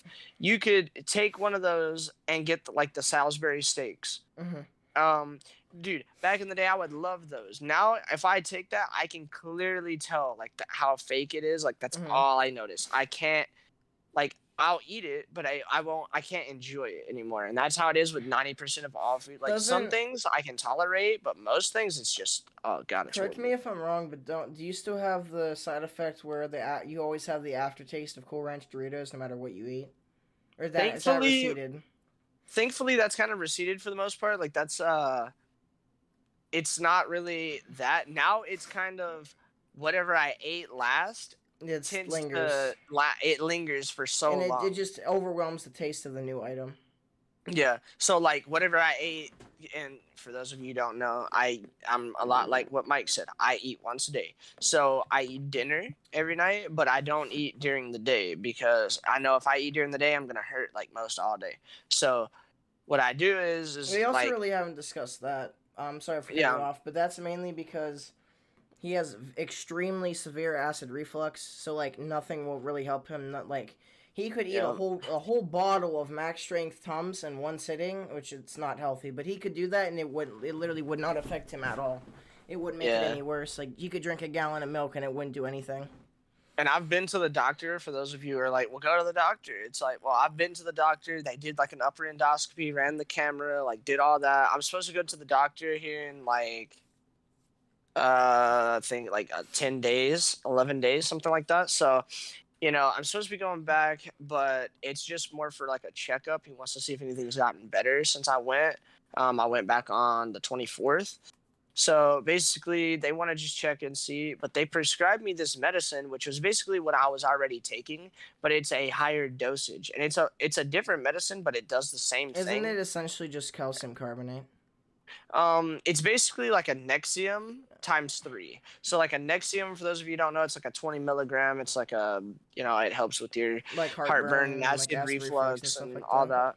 And it's like a 20 milligram thing. Well, my doctor had prescribed me was a 60 milligram medicine, which was basically the same thing. It has like the same active So ingredients and everything in it. yeah, all the same ingredients and stuff like that. But it was $340, and I was like, no, I'm not paying that. And my insurance refused to pay for it. So I was like, insurance isn't gonna pay for it. I'm not paying for that. I'm just gonna either get Nexiums and take 3 of those, or take the omeprazoles, which are just like Nexiums, and it's just take double the dosage basically, because they're 30s. Or I have omeprazole 40 and 20, and I'll take 140, 120, something like that. Mm-hmm. But that's just to even eat a meal, and then I 90% of the time still hurt after even taking the medicine. So, it hasn't fully solved the problem yet. I feel like they kind of told me, yeah, you have severe heartburn and acid reflux, but I feel like they didn't tell me really anything that I didn't already know. Yeah. It was like, okay, well, that's great. Yeah. But getting back to the whole thing I was saying with the taste like lingering, like tonight, I'll tell you guys what I ate tonight. I had shrimp Alfredo. That sounds Not trying to, gas. That sounds. not I kind not of trying hate you to right now. That bring up sounds food, gas. Like I had not trying to Taco bring up Bell, but don't food, get me and wrong. not trying to bring up food and sit there and make everybody hungry. So I'm sorry if anybody is listening to this and you're hungry, but yeah, I had shrimp Alfredo, and it tasted, to me, it didn't taste bad. I actually, didn't hate it. It was pretty good. I enjoyed it. The shrimp actually was damn good. My dad made it, amazing. Those of you who Like I'm don't know, not my hungry, dad but is a you're great making cook. me want some shrimp Alfredo right now. But basically, what I'm getting at is that taste is, I can still taste that, and I'm still gonna taste it tomorrow, most likely. Which some people might think, oh, that's great. Like, oh yeah, But just it eat gets something annoying. good, and it's like, yeah. But think about it. After a while, that taste of sitting in your mouth forever, it gets distorted, and it starts to get this like sour, like rancid taste, and it Yeah. gets real bitter, and it starts making everything taste Speaking nasty. speaking of that, if I'm sorry if I did cut you off, No, go ahead. with any of you like your thoughts with the whole rancid situation. Nick knows what I'm bringing up, but like since we're talking about like we'll have probably a whole separate podcast dedicated to like a lot of this, but people that know me personally, you guys know that ever since COVID, not after COVID actually, like not during COVID, not after COVID, a few months after. So I had COVID, since it was the last quarter. So like the last 2 months of when I got out June. So like sometime between May, I had like around May or so, I had COVID, I believe, or I could be wrong, but somewhere around there. Yeah, Um, something like that. you know, and that being said, I haven't really noticed these symptoms until like, let me think. Just Probably. real quick, I'm while sorry. you're before you throw that in there, I wanted to also say it's been 1 year and 1 week since I've had COVID. So, And you still just have the for those symptoms, wondering, yeah. but since I'd say probably late June, maybe July, probably a little bit afterwards actually, I started eating pretty much all of the things that I've had, previously. Like, I had let me think. I had like all kind of stuff that I haven't had since COVID and all that. And nothing really tastes the same. Like there's some things that still taste the same and still taste very good, but like my whole palate is changed. I'll give you guys an example. Sour cream. I used to like I didn't love sour cream because it was like a up down situation. At one point I hated it, another point I loved it, and then now I'm back down to hating it, and not because it's sour cream, but because of my palate changing. The sour cream tastes like rancid and extremely spoiled sour cream, and then also it tastes like that, but you mix fryer grease in with it, like used fryer grease, and that's what sour cream. And like sour cream, ice cream, anything with like high concentrations of cream, that's what it tastes like. I can still drink milk and stuff like that, but as far as like anything with like heavy cream, I can't eat that anymore. Um, you know, You and better be lucky Jordan's not in here. he is. He definitely is in here.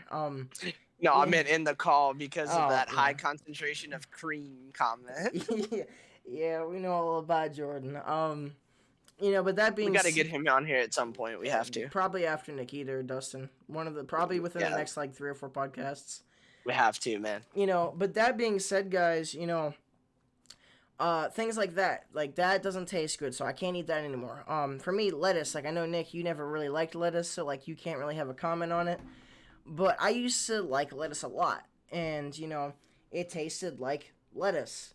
And now I eat lettuce, and I still like lettuce. I still eat salads. I really like salads. I still eat Taco Bell lettuce because Taco Bell gang.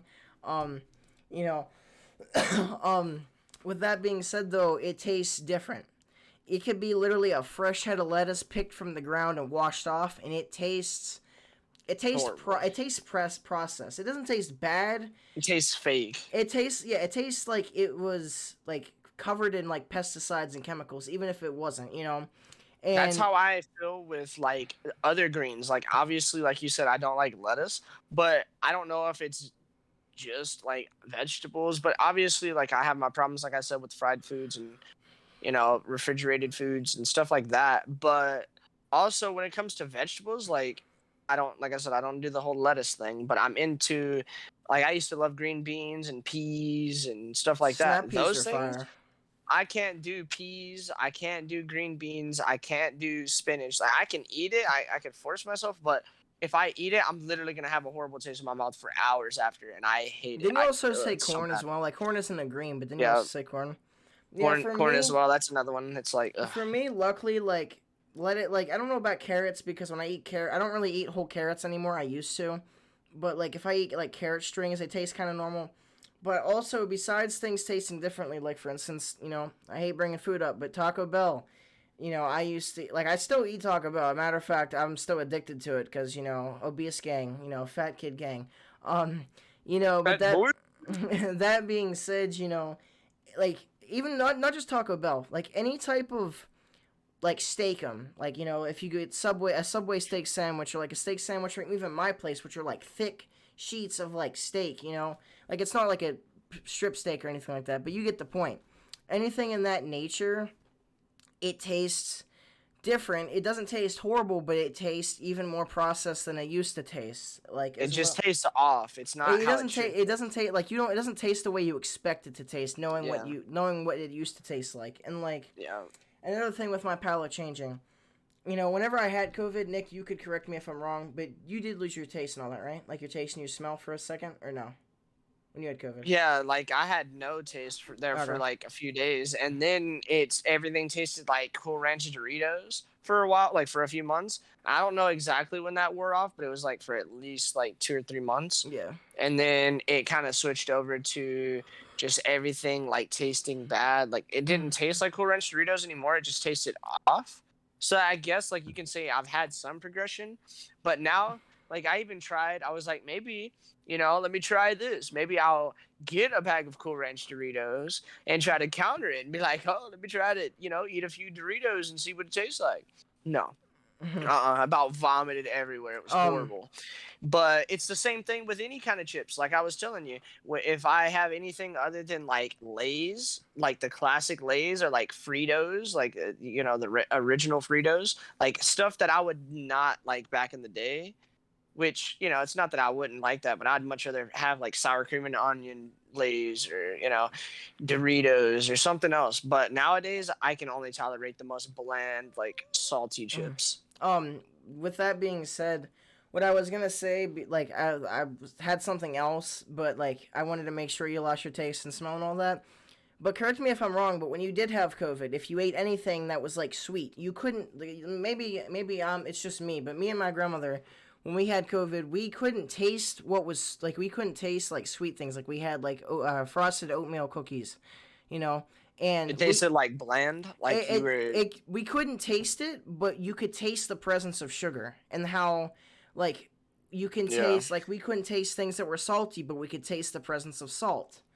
And something here that like you said how you like things a little bit extra now is before like I liked salt, but like I did really like salt. I like salt on a lot of things, but I wouldn't load it with salt. Like if I'm getting fries now from like my store, I have it loaded with seasoned salt, like a pile of it Yeah. at the bottom.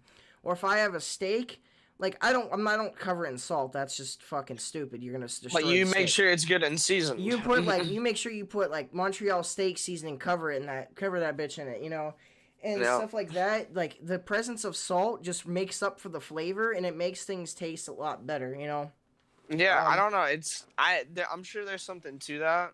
I'm not the guy that will sit there and break it down and know, mhm. but I know for a fact there's got to be like something to that, to where it's like sugars and Yeah, salts and something. It does something with your taste buds and makes it to where it's not as horrible as it if can it be. had no salt. Yeah. But I would say like for me, like if let's say I was eating a chocolate chip cookie. Mhm.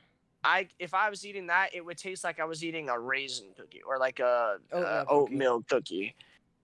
It would taste like that, like it had like the sweetness and the it literally everything tasted bland. Like it's like if you made Kool-Aid and instead of adding all the sugar you normally add, like the 2 cups or whatever, you only added a quarter of a cup.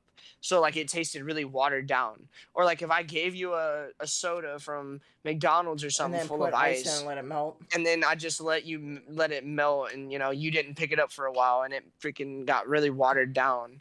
That's like how everything tastes. Like everything tastes watered down and Like not, bland, yeah. yeah, just not at all like as vibrant and as tasty as it used to. It's crazy.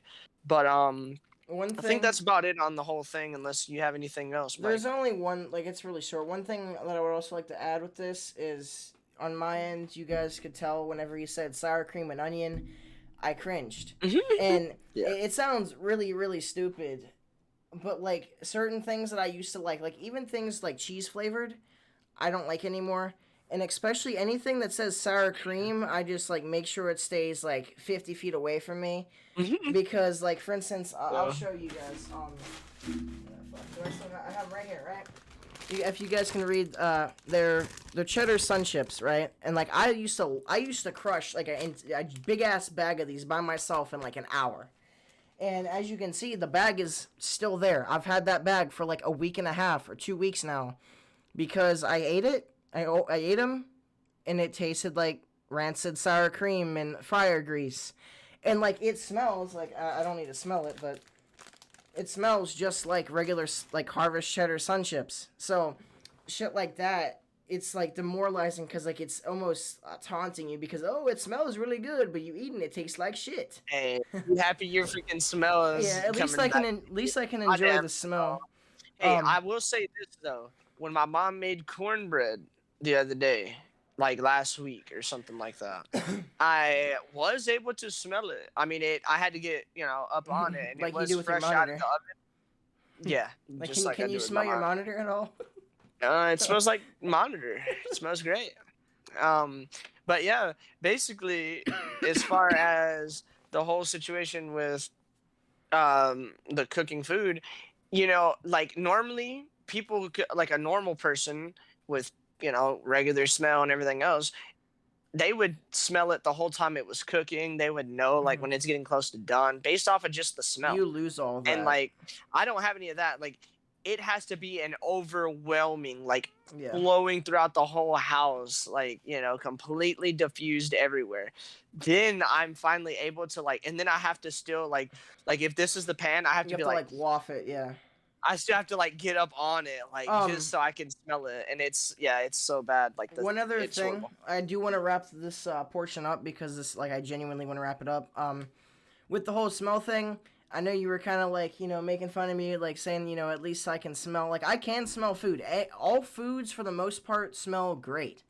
But when I go outside smells like used fryer grease. And, like, yes, it could be a part that I work, in a restaurant. But, like, even then, like everything outside smells like grease and nastiness, as well as one last thing, uh with the whole smelling thing, especially when I had COVID, something that was really odd to me is I couldn't smell. And like if you ever, like it freaks you out, like it's not like oh I'm terrified, like because I knew it was gonna happen, so I wasn't like scared. But it's like what the fuck? like you really genuinely think this in your head, guys, because, for instance, you Nick, you know the Vicks vapor liquid, like you pour in like one of those steamers, right? Yeah, And yeah. I'm like, okay, I can kind of smell this can, or I what like it slowly. I could smell shit again, but when I first stopped smelling shit, I was like, I can't smell this. I can't smell anything.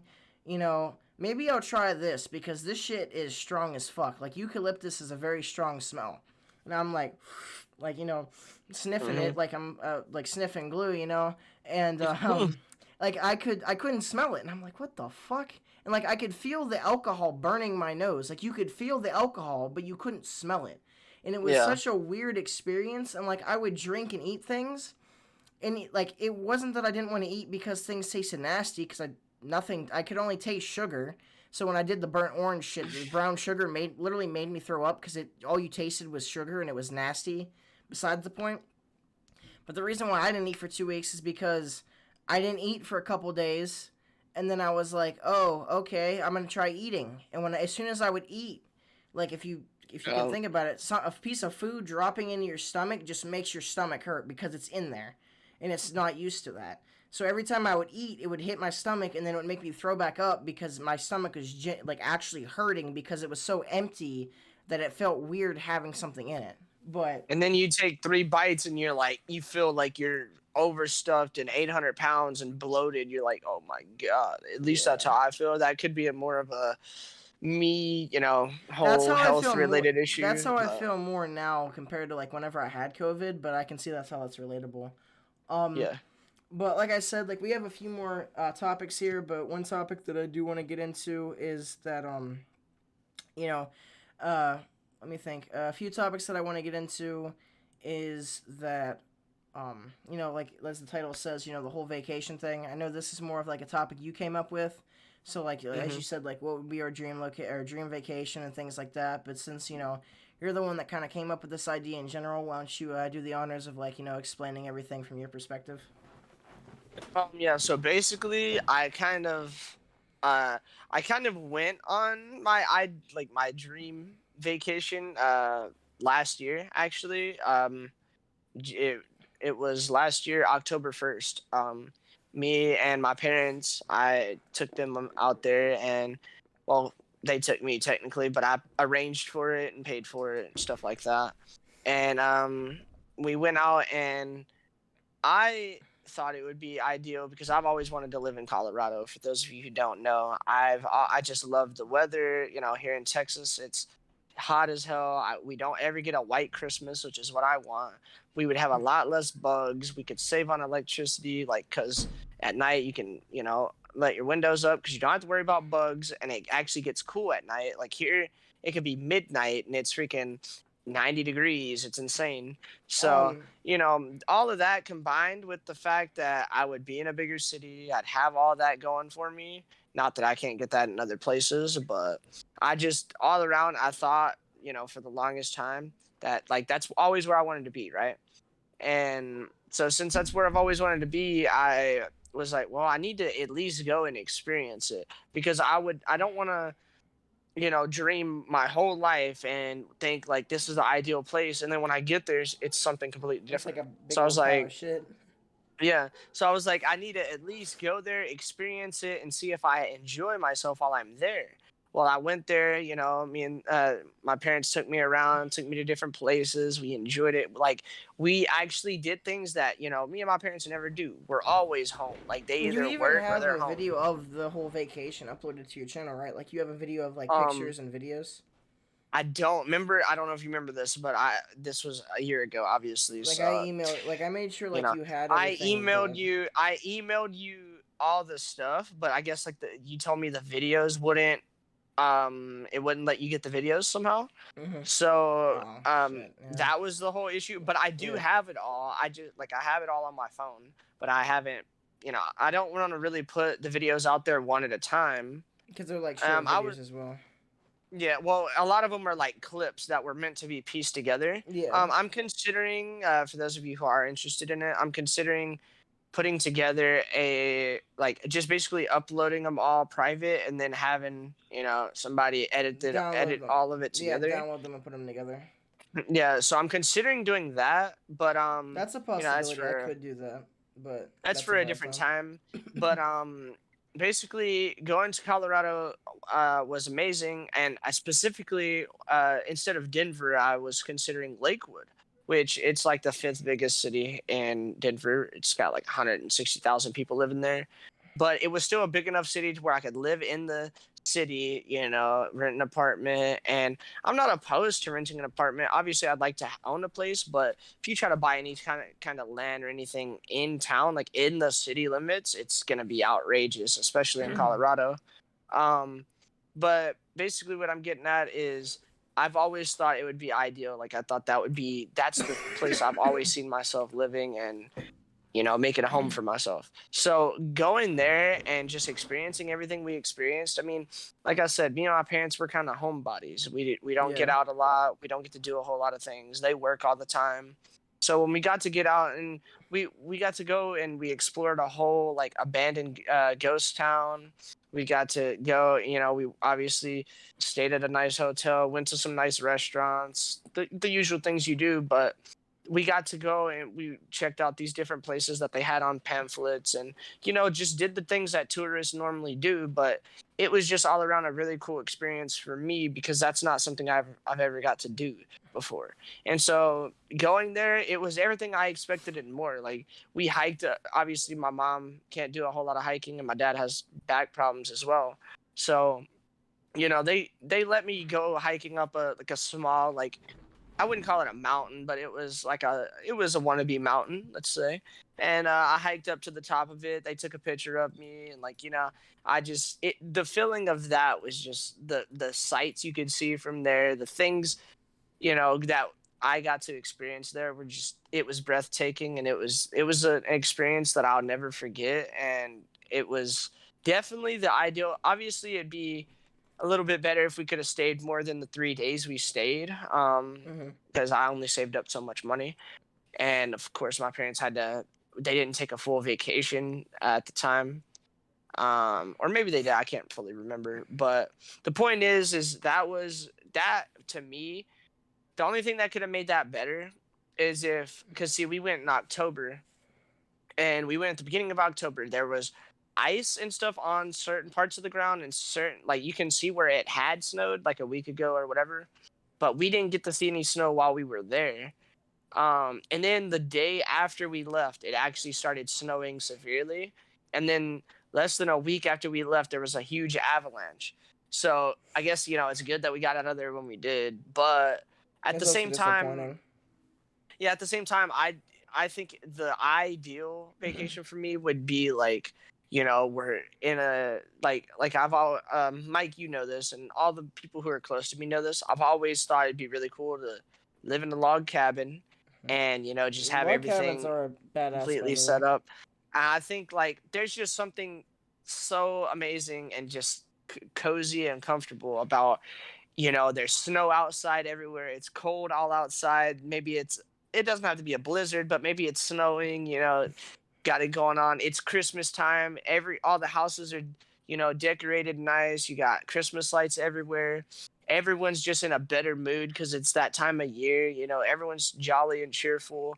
And then you have the fact that like you're inside just watching Christmas movies, maybe listening to some light Christmas music, and you got the freaking, you got your warm fireplace right there. The family's gathered around just looking at the TV. Like, to me, that would be the ideal, like, perfect, that'd be the perfect vacation, the perfect setting for me to be, I'd be at home. I'd be freaking content right there. I'd be perfect.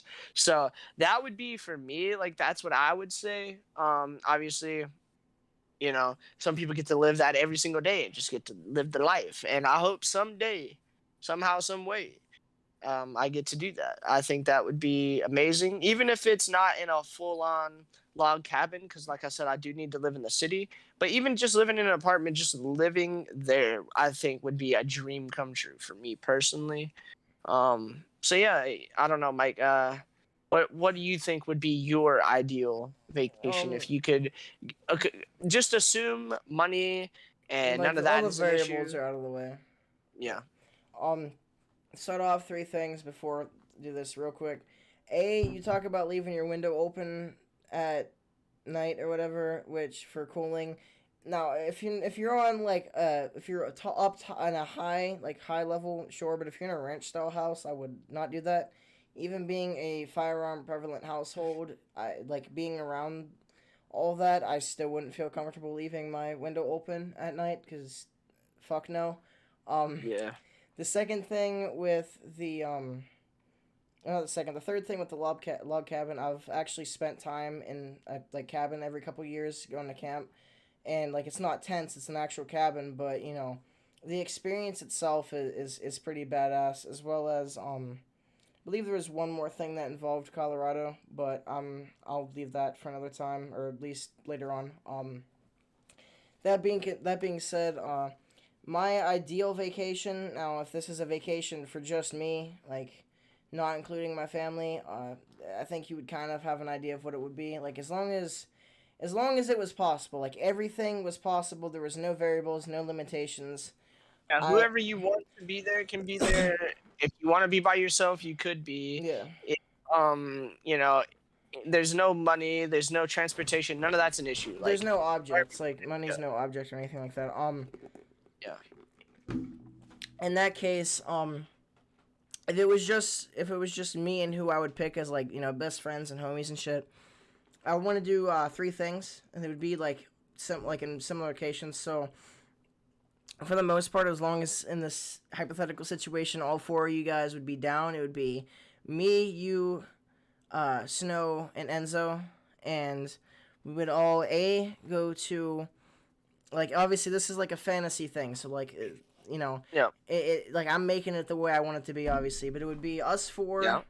Considering vaccines and all that shit is not an issue, the four of us would go see a champs game versus like Optic Chicago or whatever Optic's gonna be that And year. my boys, Atlanta FaZe. Yeah, I would like it to be, someone other than FaZe. That way you're rooting for my Come on. boys too. But like I could see, like I would definitely make fun of you if they lost, and you would make fun of me if my boys lost. Bro, it would be a 3v1. Like, It'd be you, me, you, and Jordan, Enzo, or me, Enzo, and Snow versus you. Like Yeah. Snow favors FaZe too, but like he likes Optic more. The Dynasty.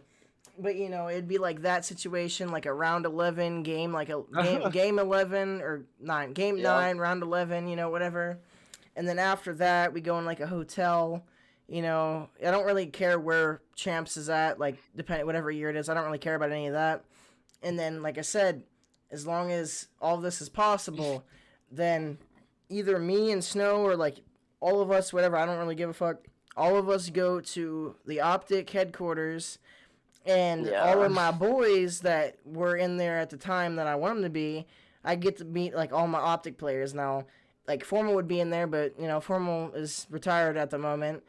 So like it would have to be like, it would be a hypothetical situation, like I said. Yeah. It would be like, visiting all the Optic members and like talking to Hex and like Hitch and Maniac and all them. Scump and Formal. Scump, and... Formal. Like I don't know, like maybe Karma and Krim, or like Karma and Envoy, Anza. Shout out to or Anza. or like Dashy, because like I think Dashy, Envoy, Scump, and Formal, that would be a cool group to meet. I think Dashy and Snow would be an interesting duo, just because they Very similar. remind me so much of each other, just because Yeah, they're like very similar. when you hear an Optic freaking you hear a listening with Optic, you're like, oh, is Dashy, like, does he speak words? Or like you'll hear him here and there, but it's like, damn, this man barely calls out. And then they'll like go on with a Snow, rampage it's and not like, say a single holy. word. Like both Yeah, of them will it's go on a like, rampage, yeah, literally fucking wipe a team. Not wipe a team, or get like a 4 down or 3 down, or whatever. And be like, okay, cool, let's rotate. I'm like, you're not gonna talk about how you just fucking destroyed everybody, like, Yeah, that's crazy. But I think that would be, amazing to like, meet all the boys and like, kind of see all of that situation and like get like obviously. Bro, we would like, get into some trouble. I feel like. we definitely would, but we would do so, like, either we would get like noise complaints from the hotel because we'd be getting way too crunk and way too loud, or like I already know for a fact that Snow and Jordan would be losing their damn minds, freaking, because they're wild, bro. Yeah. Not saying you're not, but you're more on the like chill and If I'm in serious, an and you're not uncomfortable gonna be acting situation, crazy. I'm gonna be very like formal and strict, being like by Yeah, myself, you know. But yeah, also in like this hypothetical situation, like obviously any of us here would get rolled by Scump, Formal, Envoy, or Dashi. But maybe like have a 1v1 and then like a 4v4 just to see how badly we get shit on. yeah. Because it's not a debate whether or not we would get shit on. It's how badly we would get shit on. Nah, bro, we'd win. Come Yeah, on, come on now. we'd smoke If, them. They're you know, Formal's retired. you know, Come on. a Halo Pro, CS Pro, about to be a Valorant Pro. Just fuck that. Now we're good. Nah, he'd get You know. smoked. He ain't about it. And like I think that even then, just being in the same city as them, like being in Chicago and all that, and like seeing where they do everything. Really being in Frisco because of with them moving everything to Frisco, Texas here. Oh, they're It's moving like to Texas a not now. too. That would be even They better. They got everything here in Frisco, Texas. So How far it's away like, is that? Oh, I can't. I'm not gonna say your It's city. like a. But, I don't know. It's like a 3-hour drive. Bro, okay. 3.5-hour drive. Fuck the hotel as long as it's cool with your family, bro. Come down, Yeah. see a Hey, champs bro, event, you go to already them, know. go to your house, and spend a couple nights at your house, and then go to like other COD events, bro. That would be, That'd be a epic. vibe and a half. And like obviously this would be like my fantasy or hypothetical situation, but I never really even thought of a vacation. But like if I ever had a chance and like there was no limitations, like it wouldn't be something like it's unreasonable, but it wouldn't be something like It's not unobtainable. It's just a matter. Like the hardest part, it wouldn't be like money wise. It's not. It's impossible. just being able to make It's it. just in getting Optic everyone HQ. together. Yeah. Well, getting into the Optic HQ, yeah. I don't think getting into the Optic HQ would be the hard part. It'd be getting all of us when to you the get same in schedule. there. Well, getting in there wouldn't be the hard part. It would be talking to all the people like Scump and Formal and all them like that. That probably wouldn't be able to happen unless it was like at a legit like signing or an event or something to that. Like they're not gonna take time out of their day to do all that, Yeah, but I think outside of that, the hardest part would be just getting everybody to have the same like time frame to just not like. But as far as like my parents my parents 100% wouldn't care. They'd welcome you guys. Be like, hell yeah. I mean, as long as you got room, like as long as y'all bring a freaking air mattress or something or bam lamb, somebody sleep on the couch, whatever, And they wouldn't care. I think that would be great though, because not only like obviously this is a hypothetical, this I'm not saying it will never happen, but like 99.999% chance this is never happening. Yeah. But like, how like as a vacation, like obviously you would have to spend a lot of money, but as a vacation, how epic would it be to be like some amateurs or like like younger kids, like obviously not younger as in like age, but like as in like experience, like me and Snow or me and Enzo and all them, and us play a scrim against like one of the best respawn teams in the beginning of Cold War, like how not only that, but being like not just one of the best like respawn teams in the beginning, but also fucking Optic. Like you could say that for literally any pro team, but it doesn't hold the same weight as it does like even FaZe. Like FaZe would be really badass, but it's Optic, Yeah, the Optic is dynasty. always going to be the most known. Well, it's like it's always going to be the most widely known, and like always going to be the most popular organization by far. Yeah. So I mean, there's no question. Like, I mean, look at anybody who's ever been on Optic. Like, look at Octane when he was on Optic. That man's followers and sub count and everything skyrocketed. Yep. As soon as he was on freaking Optic. That's just how it is, bro. And like same thing with FaZe, like you were saying. And in respect, I would like, I wouldn't like make any type of social media or anything about it. Like I'd try to keep it confidential if they wanted that, because I'm cool with that. But I'd be like, just give me a picture, bro. Let me just get a picture. Like picture for myself, I get a picture like either with me and like Formal or like me and like all the boys, bro. Like that'd be epic, And, or like Scump is on your right, Formal's on your left, or something like that, and you're like standing in front of them. Yeah. Like, man, like, that'd and be cool. You gotta do the classic Formal arms crossed stance, Yeah. And like, I just think not only that would be like really cool, but even them, like with your situation, like them understanding that you're legally like you probably like obviously you wouldn't have the best performance. I think if they knew like of my situation and everything, like I'm not saying they would like, but I feel like they'd be more likely to consider, like taking a picture or doing an Yeah. autograph or like, Yeah. taking time to give a shit because they're like I think if they knew like, oh, this is just some blind kid, I don't even know if he plays the game like that. Yeah. If it was like that, then that'd be one thing. But if they knew like, damn, this guy plays the game, he grinds hardcore, like he actually has potential, he has a lot of game knowledge, like he has potential that he could be an amateur or a pro. Yeah. It would be insane for them to look at that and like actually And even in the be like, future, like consider like other legally blind people with the same situation, yeah, just But not count us out by yeah, default.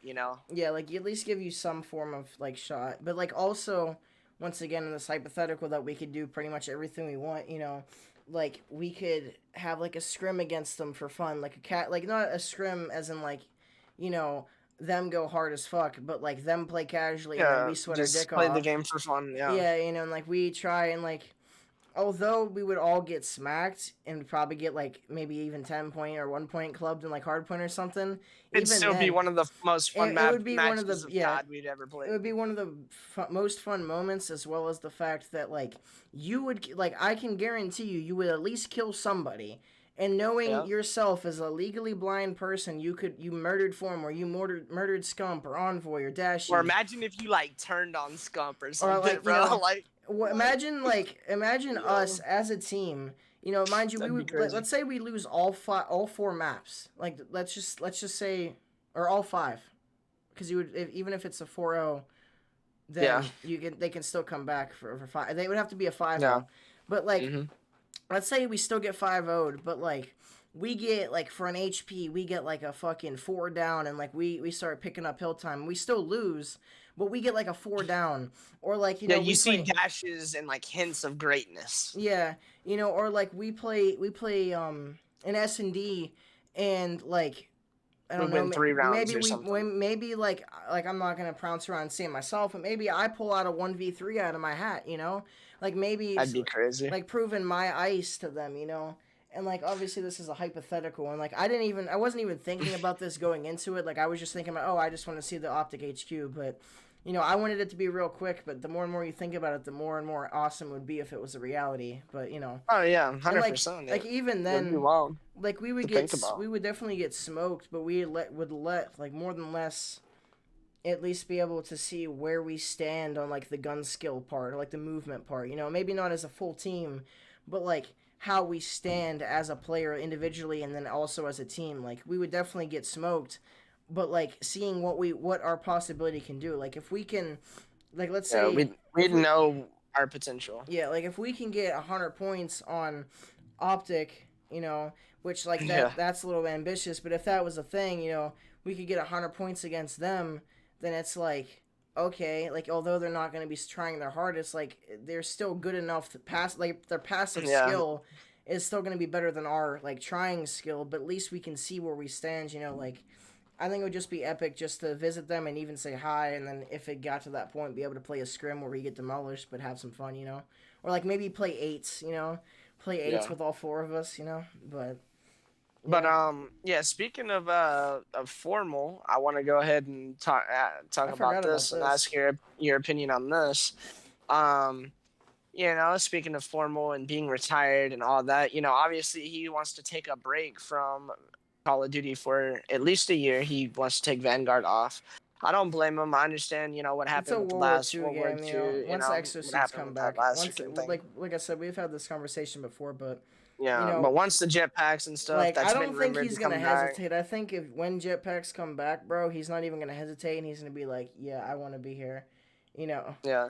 Well, basically, I bring this up to talk to you guys about the fact that, from what I've heard, Formal, like straight from the horse's mouth, Formal talked about the fact that he got an offer for a Halo team, but he's trying to set it up to where he can be on that Halo team and play for their organization, but still be under Optic. It's not like a conflict of interest. Yeah, Like it's that's kind his of like prime. the whole phase sensor situation with last year. Like he was phase sensor, but he's playing under different organizations to like while he played Yeah, challengers and stuff like that. So that's what he's trying to do. He's trying to be able to set it up to where he can play Halo and he can still stay on Optic and have the best of both worlds, and pretty much like if he decides he wants to stay with Halo, then he might do that. But I think he wants to set it up to where if he decides he wants to come back to Call of Duty, he has that I think, option. He's like that I foot in the think, door. yeah, and I think he's trying. I don't know if it would even be possible to compete in Halo and Call of Duty at the same time. But I think if anybody could do it, I think Formal could for sure. I just don't know if it would be like a conflict of the schedule and Yeah. like because he can only be at one place at one time. He can't be at two places at Plus, like once. all the practice and scrimming that would have to go into both, you would literally have no Yeah. time, and your mental health would go down the drain.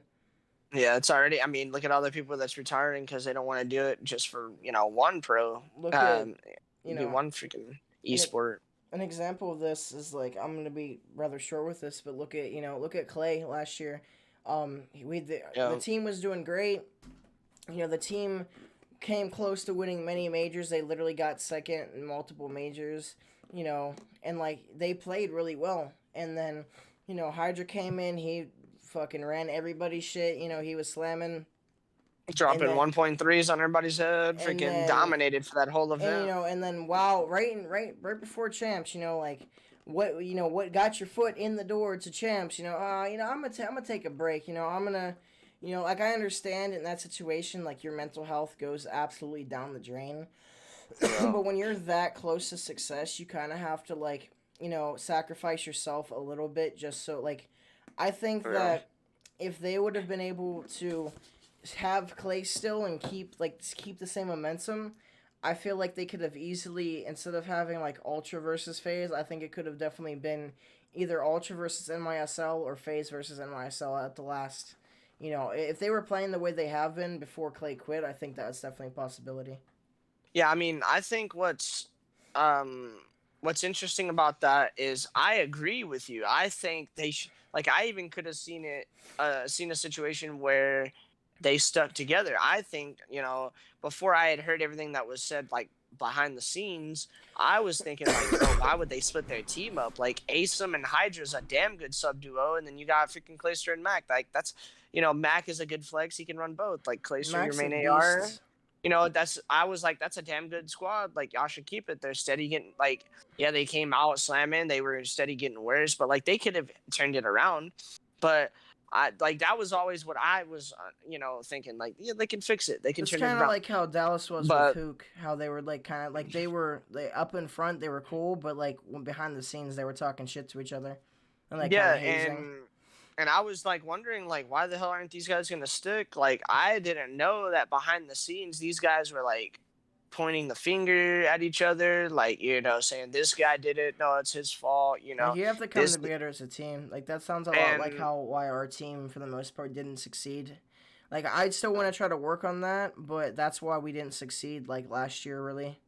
well, yeah, and it was a lot of just pointing fingers, name calling, and saying like, "Oh, well, this guy needs to be doing this," or a lot of just bickering back and forth, shit Yeah. talking each other. Like it was just internal drama, and all that back and forth made it to where before you knew it, like that led to Clay wanting to bench himself, and then Clay came back. They talked about like fixing a lot of things, stuff like that.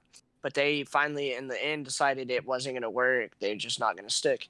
But I overall thought they, I thought they had a good shot at, having a pretty solid team going into Vanguard. Mm-hmm. But, obviously we don't know all the things that go on behind the So scenes what and stuff like that. exactly like who exactly did Clay say that he wasn't really compatible with? Because like I know him and Um, Asim seemed pretty tight.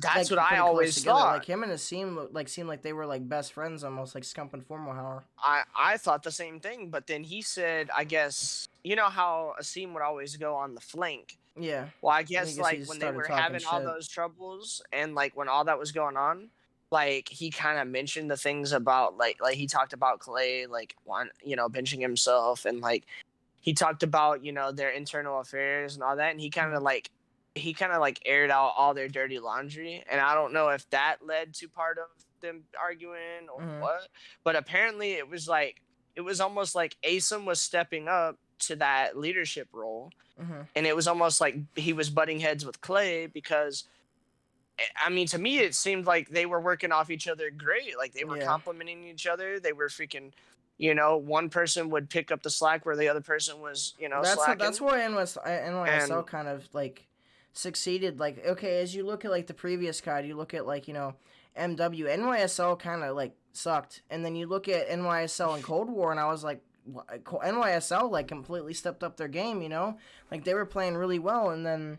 Like I said, once everybody started butting heads, that's the same situation with Dallas. That's why everybody in both teams just started playing a lot worse, And it just caused so many problems. yeah, I mean, because initially I was like, yeah, that's one of the best sub duos in the game, in my opinion. You have Asim, who's god tier, and he's freaking doing all the dirty work. He's being the route man, like he was doing the damn thing. And then you have Hydra, who's just being that roaming slayer. He's just out and about, fucking killing it, and dropping 1.3s on people's heads, and it was amazing, and all that. And you have Clay locking down the spawns, doing his thing. Like it was like a well-oiled machine. Like that's why that team succeeded against. Like, although it's a bottom 16. That's why it succeeded against. Literally, I believe FaZe. I'm not sure. FaZe, like I was gonna say it was like I believe it was like the first game of. It wasn't the major, but what do you call it? Like going into the expedition match, kind of the opening, stage. the opening. I forget what it's like the. I think it was just like the stage 4 like matches, like not the major 4 or nothing like that or whatever. I know what you're talking about. But it was about, like one of those. It was, I don't know if it was major 3 or 4. It was one of those. They dominated FaZe hardcore. Yeah, they came out and they smoked FaZe. They even beat them in the freaking APOC hardpoint, which FaZe is insane at. Like they came out freaking slamming, and then they were like what 10-0, 9 or 10-0. In hardpoint, they came out. They couldn't lose a hardpoint, and like they were just slamming everybody. And they were even having. It's like how Optic was at the beginning of the season. Yeah, dude, and Optics control pretty much like for the whole like first half of the year was god. It was literally like perfect COD. Like especially they didn't drop on Checkmate. Out. They wouldn't lose a round on Checkmate for the most part, and then when they did, it was only like they lost a defense. You couldn't win an offense round against them in the beginning of the year on Checkmate. And like with them, like Optic like this is why I wanted Major 1 Optic. If they would have continued, bro, they would have been a damn good S&D team, the best respawn team. I know that's controversial because FaZe has better vibes than Optic does for the most part, but like Optic, if for those that don't really know or like watch the CDL but don't really like watch it like all like that, for the first major, Optic didn't drop a single control map on raid. They didn't drop a single raid map in general, and then they were like, I think like 10-0 for hardpoint and control together. Like they literally didn't drop a respawn. They only dropped S&D, and it was like sometimes they would get blown out in S&D, but even sometimes in S&D it was like very close games. But, yeah, and I'm pretty sure on the control, on Checkmate control specifically, for the whole first half of the year, they were like 6-0 on Checkmate control. Like nobody would play them on it for so long just because of that. Going back to the beginning topic, because I kind of want to segue into another topic here in a minute. But going with that, I don't know if Halo's on controller, mouse, and key. I'm assuming controller, but I'm not sure. I would assume, yeah. But considering I'm not sure if he been a CS pro, but like he was damn good at CS. He's damn good at Valorant. He's a COD pro, and he was a pro at Halo. So like, mm-hmm. I see it as a reality as him coming back to that, and I'm kind of scared if he does, because once he gets back into like Halo, he's gonna forget why he quit the game, and then he's gonna go back and like obviously when exosuits come back out, 3D movement. As long as he's not too in depth with all of that, he would probably come back. But like if he's in depth in Halo, I don't see him coming back. Personally. Well, I think he will, just because, like he even said, he's getting offers, but he's even trying to make sure before he accepts any offers to a Halo team, he wants to stay under the Optic brand. And of course, like that doesn't necessarily mean he's coming back. He could just That want to just stay gives under the him like Optic a brand as loophole. like Not a a loophole. It gives him like a connect. You know. yeah, and he could want to just stay under Optic because it's like he's gonna be a content creator. He's gonna stream, do stuff like that, Uh-huh. and that would make sense as well. But I want to I tend to believe, and I want to believe that the thing that he's gonna do is he's gonna take a year or two off, and he's gonna come back when Call of Duty is on a different time period. I was gonna say in a better state, but we all know It's that's never not gonna be in a really. better state. It's gonna be just a different time period. That's yeah. Um. So like if it's a different time period, different feel, different Plus, I core, don't think like it would gameplay. him being under the Optic name and being able to have or access to things in Optic. I think that makes it like at this point, like I could be wrong, but him and Scump are pretty much best friends. Like it doesn't not even on like a professional level, but like on a personal level, they're pretty much best friends for the most part. You know, Yeah. so I don't see him. I see him trying to keep that foot in the door as before, like himself, as well as like it's way easier to talk to his boy if he can just walk in the HQ whenever they're not scrimming and be like, hey, what's up, you know. Yeah. But that being said, something I kind of want to talk about that was related to like the COVID situation that we discussed earlier is like how the economy has kind of like changed because of COVID. How shit like I watched actually a news article on this earlier this week. So a few things. I did a study for an English assignment. It was a simple assignment, but it was whatever. Um, you know, so I did like how COVID like affected us and like ways like that. It kind of tanked our economy. It like I did some research, and so basically from 2015 to current 2021, the U.S. dollar has depreciated by 13%, which that might not seem like a lot. However, something that would have costed $870 back then, which this is a weird number, but this is an easy number, obviously. What would have costed $870 in 2015 now costs $1,000, which that doesn't sound like a lot, but if you go over millions and billions of dollars of all the products we have, you're paying millions and billions extra for because of inflation. Another Yeah. example of this is with gas. Last year, because no one was really out, the average gas price was down by 15%. Um, and now with everybody out back again with gas prices being damn near $4 up here in the northern side. I don't know what it's like for you guys, but It's like at least it's between anywhere from 3 to like 360, yeah, something ours is around like there. Like ours is getting up there. It's like almost $4. It's not like $3.99, but like it's like within 20 or 30 cents off of $4. But yeah. not only that, but like I said, with the recent studies, it showed that like how since like the average, like it wasn't going off of last year, it was going off of the average.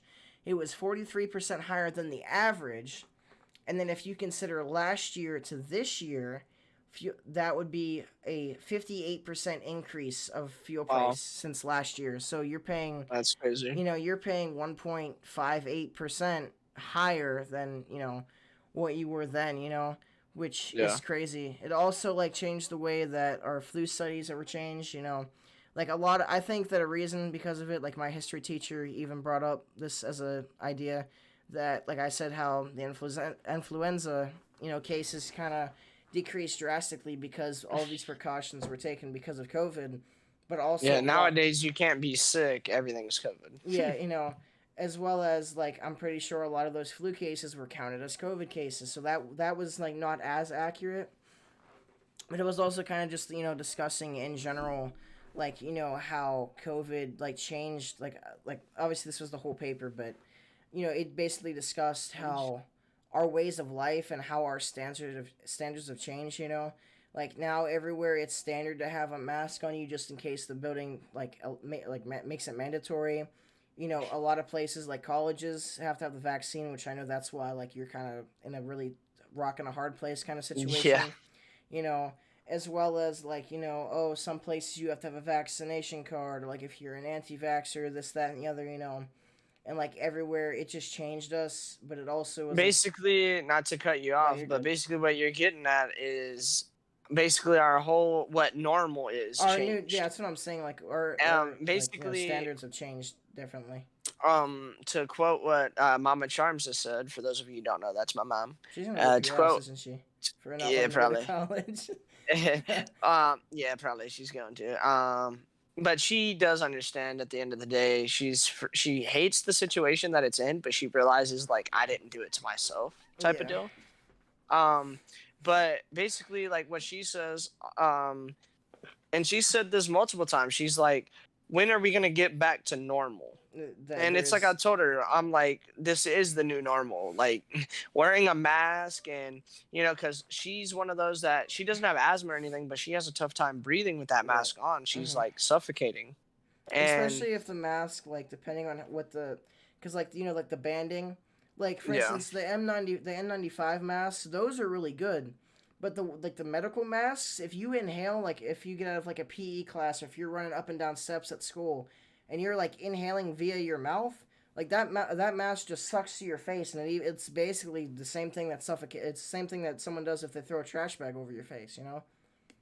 yeah, and she works at a Dollar General, so like they had it mandatory for the longest time for her to wear a mask, and Hmm. it's hard enough for her to just walk around wearing a mask. Well, she had to work and wear it, and so that became like a whole ordeal. Well, she's like, when are we going to go back to normal? I'm tired of wearing this thing. I'm like, Mom, unfortunately, Not that going is the to. new normal. Like, that's what you do now. You walk around with them. And, like, thankfully, well, I don't know if it's really a good or a bad thing, but for me, it's good because, like, I don't really care personally, but it's just one less annoying thing. Like, I don't have to wear a mask in, like, 90% of places I want to go Yeah, here in Texas because, not to get political, but but it isn't. basically, It is. it's Yeah. a whole it's a whole freaking ordeal here. Most people are anti-vax and stuff like that. Yeah.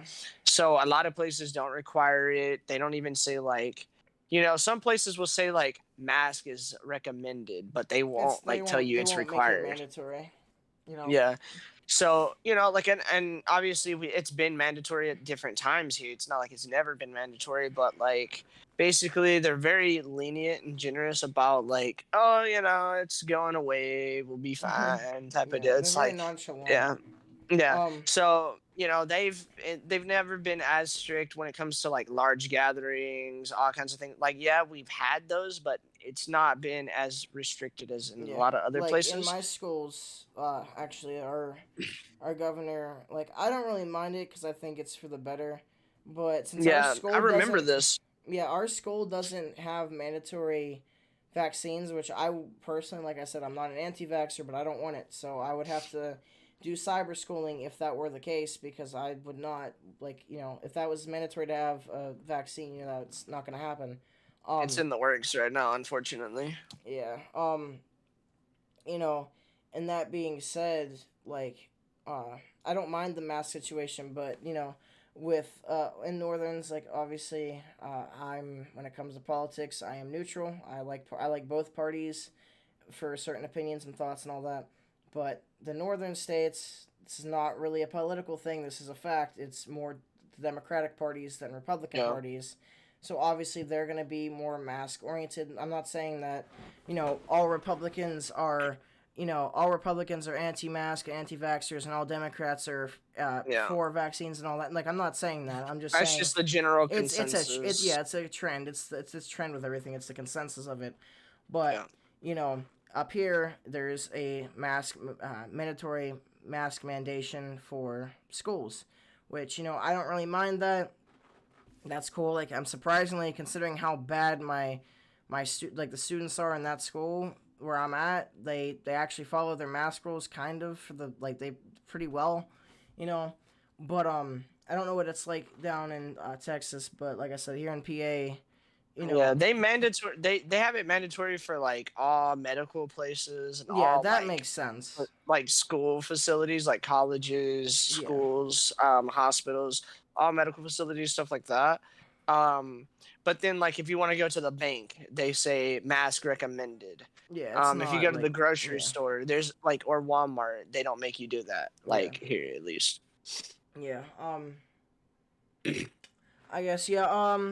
One further thing, like I think we have time for about one more topic after this before we can start wrapping things up.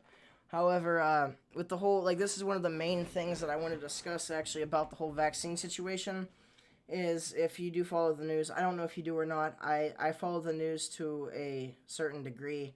Um, Yeah, same. so if you're I not don't watch it religiously, but I, like pick up on certain like major yeah. topics. But with that being said, what I want to know your opinions. I want to give my opinions and all that. And have you heard of Pfizer wanting to get their vaccine approved by the FDA for like adolescents and like minors and all those that are like from like kinder or K through fifth grade or whatever. Like, Yeah. how do you feel about that? Do you feel like they're putting them in a greater risk? Like, they Yeah, I are, think I know what you're talking they about. I are. think not to cut you off here, Mike, but I think I know. I heard something about. I believe the age Mhm, range was 5 to 11. mhm, That's what they're trying to get approved now. yeah. So yeah, that's about that same range that you're talking about. But yeah, continue. What were you saying? But yeah, like I think personally, uh, since like like the majority of children, it's both extremes. It's young children and the elderly. It's not like people my age, your age, that really have a very negative effect from COVID. Like Yeah, when I mean negative, I mean like a fatal or like close to fatal, like very yeah, severe, you know. But yeah. I personally think that it can be good, but considering some of the circumstances, it can be bad. It has like a trade off. But I want like your opinions on it real quick, and then I guess we can through one more topic before we we can go through like one more topic before we wrap things up. Yeah. So, I mean, I think like it's unfortunate that it's basically like, oh, these kids who are 5 to 11 years old, they're not capable of making their own. Like, yeah, they can make decisions, but yeah, They if don't they really have a can't, like, choice. it's with the whole thing. With them, they say, oh, you're too young to consent. You can't, like, if they say, oh, well, if you can be statutory raped where you can't give consent. Even if you did consent, you can't consent, you're too young. Well, okay, if you can't give consent, you're too young for certain things like that. In my opinion, they're too young to sit there and be like, oh, well, we're going to force this on you because we think this is what's good for you. And even if it's not the government or somebody else doing that, it'll be the whole, like, even if they give the parents free will to do that, then it's like, okay, well, then it's just the parents, whatever their view is, their kid Yeah, instantly has to go by that because it's like like, oh, well, I think you should have the vaccine, so I'm giving it to that's like you. for Like, those that are like anti-vaxxers, and then those that are vaxxers, and that's like, oh, you know, like, I can't stand that whole debate. Just how I can't like this is very controversial, and to be honest, I don't really give a single fuck about the whole gender thing.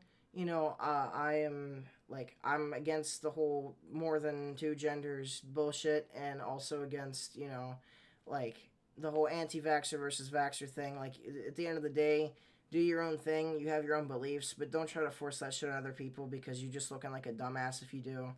And you know, once again, with the whole gender thing, I'm not referring to people of different sexuality. I'm referring to people identifying as a fucking attack helicopter. You yeah, know, the people who get silly with it. it's getting very extreme. Like you like one or you like the other, whatever, cool. But don't say, oh, I like this at this time, but not at this time. I don't like that. Like it's just too extreme. But yeah, so with that whole situation, it's almost like, you're forcing it on these kids. And Yeah. I get the whole situation that people are saying, well, they're like, oh, well, this COVID vaccine, it's like similar to the other vaccinations we give them when they're babies. It's like, yeah, That's a different principle though. That's a very that different goes along principle. with the whole situation. They're saying now they're talking about trying to get it approved where they can make it to where in one injection, you get the flu shot and you get the COVID vaccine all But at I once. feel like that could have a very bad result because if the two like the two chemicals, if they're like obviously they would do their testing, but if someone's allergic to the like if the two chemicals in each vaccine plus the antibodies collide and form a new chemical and that person is allergic or hyper allergic to that new compound or chemical or whatever, then they could have very severe consequences. Yeah, I mean, I don't know all the ins and outs, obviously, but I think like regardless, they shouldn't put it just because it's FDA approved is what's causing all the problems. That's why they're like mandating it in so many places and like Hmm. forcing it on people is because it was FDA approved. If it wasn't FDA approved, they wouldn't be able to force people to do this and stuff like that. Yeah. Then they're like, "Oh, well, it's FDA approved, so we'll just try to get it to where the less the shots people have to get, the better. We'll put the COVID shot in with the flu shot, and then they'll be good to go." And it's like, no, dude, like, there's so many people. There's a Like, once reason again, I why feel you like get it's them being separate. forced. Like there's a specific reason behind it. Yeah, I mean, I just feel like it's being forced, like on not just the kids, but on so many people. Like I said before, all those health professionals. That's why so many nurses quit and so many people quit. I mean, there's plenty of teachers that quit over this whole situation as well. Them being forced to do it. Yeah. And I think with a lot of teachers being older and a lot of the younger kids and stuff like that, they're trying to prioritize them first. But in my opinion, it's like if they're more vulnerable, like I get you want to go ahead and get them vaccinated, I get that. But it's like if they're more vulnerable, I don't understand why directly exposing them to it is the best way to go. But It's you know, is there any it's always going to be something that's going to be debated. You know how it is, Mike. It's yeah, one of those things you can't people please are any never you can't gonna. please everybody. If you Yeah, they're like not gonna change their view on it. yeah. Is there anything like I could probably think of something here, but is there anything specifically you wanted to speak about for about 10 minutes before we kind of like segue into like our whole closure and everything like that? Yeah, we got like 18 minutes here before we can before we officially like hit what I would consider the 2.5 hour mark. Yeah. But yeah, I mean, nothing really more on the whole COVID situation. I feel like I've said all that. Like Yeah. we've talked about it. We don't want to beat a dead horse at this Yeah. point, but I mean, for the most part, I think that the main issue I have with it is I feel like my freedom is being limited because it's like, oh, I thought I had freedom of choice. I thought I could choose not to get this vaccine. And then if I choose not to get it, which, You look hurts different. You me. looked at Yeah, differently. I'm not only looked at differently, but now I'm limited to the places I can go. I can't, Yeah. go certain places. And then like what I'm concerned with is, like I said, it's a slippery slope. You start with the restaurants and the schools and the colleges, and then it starts to go to the airports, and then it starts to go, Yeah. even further. And then before you know it, you need a COVID vaccine just to get into the damn grocery store. And then it's like, well, what if I live in here at a place where I live? They're not going to deliver groceries. I'm in the middle of East Texas. Like, we live in a town of 1,300 people. There's no way, like, the, the only store that we have here is a grocery, like a small Like a little, like, general and it's not store, even like a convenience store. yeah, it's like an oversized convenience store that has, like, it's like a Bucky's type place, if Yeah. anyone knows what that is. Um, but outside of that, like we have to go to the next town over, which is a bigger town, to get all of Mm-hmm. our stuff. Well, if if you don't live in a bigger city, you're not getting your stuff delivered. That doesn't Fuck no. exist. Yeah. So if you can't get your stuff delivered, you can't go in the place. What are you gonna have to You're then just do? fucked. Some like you're like a teenaged You would have to like hire one of your friends that is vaccinated as like a fence, because like, well, fence is like a yeah. universal Well, term. It's like the middleman you're like a teenaged high schooler trying to who's get like paying trying to get somebody a to go nicotine buy the stick. booze. You're Yeah. like, hey, go buy me some alcohol, Give or me a jolt. whatever. Give me Yeah, go give me a go buy me pen. this. Yeah. You're like, yeah, it's like almost like you're trying to buy something illegal or do something shady and like under the table, and it's like, no, I'm just trying to get some groceries so me and my family can eat. Like, um. and I mean, it goes. Obviously, I don't want to go too deep into this, but it's crazy how for years now, obviously Mike knows this and anybody that knows me knows this, but for years now I've been interested in like living off the land, doing things like living off the grid, like Hunting, being, gathering, and bushcraft and yeah, shit. yeah, like wanting to garden, wanting to have like a greenhouse, Mm-hmm. like wanting to have like solar power, like wind Mm-hmm. power, have like wells on the property, just being self-sufficient, like being able to Mm-hmm. have all that. Because like if that ever became an issue to where it's like, oh, you can't get your groceries delivered, okay, well, it's fine, because I don't ever need to go to the store for groceries except for like some of the most like off the wall things Exotic that things, yeah. you want. Um, But it's like for the most part, any produce, stuff like that, you're growing. Like obviously, I'm not talking a full blown ranch with like livestock and all that. But I'd at least like to grow all my own vegetables. Anything that I could grow, I'd like to grow. mhm. I think that'd be a really unique experience. But the problem is how much it all costs. Like to build a greenhouse alone is insane, and then to fill it up with plants And and then you like have to make sure seeds your and all that. pesticides aren't poisonous and shit like that. Yeah, and then you got on top of that the well on the property. That's Well water's 10 amazing. grand. I mean, you think about how much it is just to drill a well, like, and you would most likely want at least two on the property. Yeah. Depending on how big your place is, you might even want more. And then you got to worry, and then you might want like to set up some wind turbines. Those are hella expensive. You have to have them like, So it's either get the brought vaccine or in. get fucked by everything else. Yeah, it's either do I want to get the vaccine and just be able to go everywhere, or do I want to say screw it and spend tens of thousands of dollars to be able to set up everything so I could live and be self sufficient? Um, It's either way you're screwed. Like it's a whole ordeal. I have since we have a little bit before we can do our outro, because our outro doesn't, it only takes like 2 or 3 minutes for the most part. Yeah, yeah. It's I not was long at thinking all. I was thinking to leave like 10 minutes, but at this point I think we should be okay with like Yeah, I mean, we 4 to only got 6 or like whatever. 14 minutes. We only got like 14 minutes to go. So Yeah. we can. We Um, got like a 10 minutes. yeah. 10 minutes to talk So, here. something that I kind of wanted to talk about for a while now, but we had like other things with the podcast going on. Like, we had, our the first and second episode, which were very like Yeah. specific. Something that I Yeah. wanted to talk about, which it really isn't as relevant now, but it is kind of relevant. And I know you don't really have as much information on the topic, but something that I found interesting was the import tariff on Russian 762, and I was wondering if you had Yeah. any thoughts on that, as well as like our overall consensus on that. I mean, like, okay, I get it. They're trying to like limit people and like how deadly somebody can be. Like, I Mhm. get it.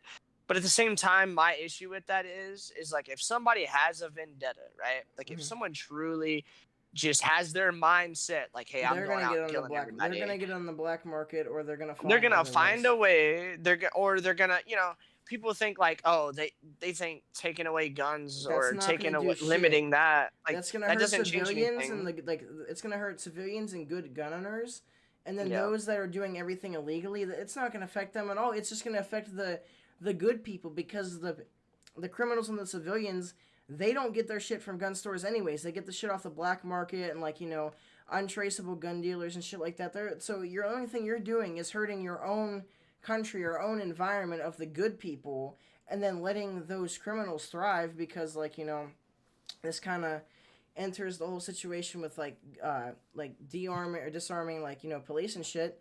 Like at that point they're just sitting ducks. There's no even point of even having police and shit like that, as well as Well, look at the whole UK situation. I mean, they de-armed their police, and it's like, dude, it's anytime even you have worse. some crazy drug dealer up there that wants to do, anything crazy, they pull out a gun, and then it's like, what are the police gonna do? Beat them to death with batons? Like, Like no, fuck no. it's not a thing. Like Like, I even seen this post on Facebook. It wasn't my post, and like I don't really peep Facebook anymore. But one of my family members kind of sent it to me, and it was basically like a meme. This is whenever disarming police was like an actual thing, like yeah, it was an actual trend. They were like, "Oh, well, we're gonna send our 81-year-old social worker named Bethel over to your place to talk out this hostage situation." I'm like, "The fuck?" like that's gonna help something. Yeah, and they were like, "Oh, you might have to be there a while because she walks a little bit slow. She has a walker." I'm like, "Okay, cool," you know. But as well as that, is in that sense, not only is it hurting the good guys, it's also making the good guys less defenseless, and not just because of 762 itself, because most homeowners, they own a 9 mil, a 45, or a 38. And then when it comes to rifles, they own like a 545 or 556 by 44 or 556 by 45. My bad. Or they own like a 223 or something like that. They don't really own Yeah. AKs, and like some of them do, because AK is one of the most, like in America, AK like M4s are more of the base platform, but in most countries and even here it is pretty popular. The AK platform is like the most popular Yeah. platform there is. So in that sense, all that's doing is jacking up the 7.62 prices for like the legit civilians that are like innocent, you know? Yeah. And like it's just making ammo go through the roof. Like there are sites where you can buy ammo that's cheap as fuck, but like yours, even for like let's say 45 or 9 mil 357 rounds, you're paying like two, three, four, $5 for one round. And I'm like, if you're buying like a box of 50, Yeah. you're spending like between 50 and $100. Like that's, I can understand if it was like 50 cal rounds or like 308, but like fucking 9 millimeter, there's no way you're gonna charge me 40 or $50 for a box of 9 mils. Like I'm sorry, you know. Yeah. And like I there mean, are it's crazy to sites. me, like I said, if somebody really has a problem with someone, like say me and you really had beef, and if I was really bound and determined, I mean, it's not like, oh, what are you going to do? Get rid of everything that's lethal? Even non lethal things You can like kill a somebody pen with or your a bare pencil, hands. You or can choke. yeah, you You can. can I mean, crush there's someone's multiple windpipe. different Yeah, ways to you can break choke them someone's out. neck, all Yeah. kinds of things. So my point is it's like I say, I use the same argument with locks, right? Mm-hmm. If I have a lock on my house, right, I could leave my house unlocked every day of my life and be perfectly fine. I could lock my house every day and be perfectly fine. Or I could, same thing for both. I could never lock my house, and that could be the death of me. Or I could lock my house, somebody kicks the damn door in, breaks the lock off the door, and still shoots me in the face. My point is like, a lock is for honest people. Like if somebody walks up and they try to get in your house and oh, it's locked. Like if Yeah. somebody wants to break into your They're gonna. your house, they're assuming your house is locked up. They're Yeah. prepared to enter a different way. They break a window, kick the door in, whatever. So locks are for honest people. Mm. Just like sitting here and saying, "Oh, we're gonna limit their guns. It'll cut down on killing." No, even if they completely took away guns and managed, obviously this would never In happen. a hypothetical But situation, though, in a hypothetical situation, if they got rid of every gun that existed in America, every gun, every all knife, that would like they'd have to matter. get rid of your No, hands I'm too. just saying. Like, come on now. Well, I'm just saying. Even like, let's just say guns. You get rid of all the guns. Okay, well that ain't gonna stop me from going and stabbing somebody. Or Yeah. like I said, if I really have a vendetta against somebody and I want them dead, there's a million ways to go about Yeah. it. So it doesn't. I mean, hell, just hit them. Vehicular manslaughter is a thing. There's all kinds of things. I'm not suggesting anybody do anything, so don't take it out of Disclaimer, context. guys. You know, I'm not Um, I'm not here to give you guys tips and tricks by any means, but I'm just saying if somebody has a problem with somebody, they're gonna find a way to yeah. get rid of that person. All Um, right. So limiting the guns and the ammo and all that, I think like it could, like I understand their reasoning behind it, like, and I understand it, but to me, what they don't understand and what they're not taking into account is they're not like it's like when they go into Call of Duty, right? And they see there's a gun that's overpowered. And we'll take the Spitfire from Black Ops 4. All right, they won't nerf it the right way. They'll address it, but they'll address it the that's wrong how way. Rainbow Six They're does it. like They nerf they're things that like, doesn't need to be "Oh, nerfed. the Spitfire, yeah, it's OP. We're gonna give it more recoil, even though it already has insane recoil." It's like the recoil on it's not the problem. Like you literally need to lower the fire rate. Yeah. It just need to. But my point is they don't handle it the right way. And it's the same thing with, okay, I get it. You're trying to limit shootings. You're trying to limit all But these most things. shootings There's aren't other even way to with go about it. 7.62. It's Yeah. with a handgun caliber or maybe like a mass shooting is with a M4 platform. And that being Yeah. said, with the honesty lock situation, Yeah. that's like having family members that were in the military, family members that are retired police officers that have been retired police officer that it's been running in like the chain and all that. Like you look for things, right?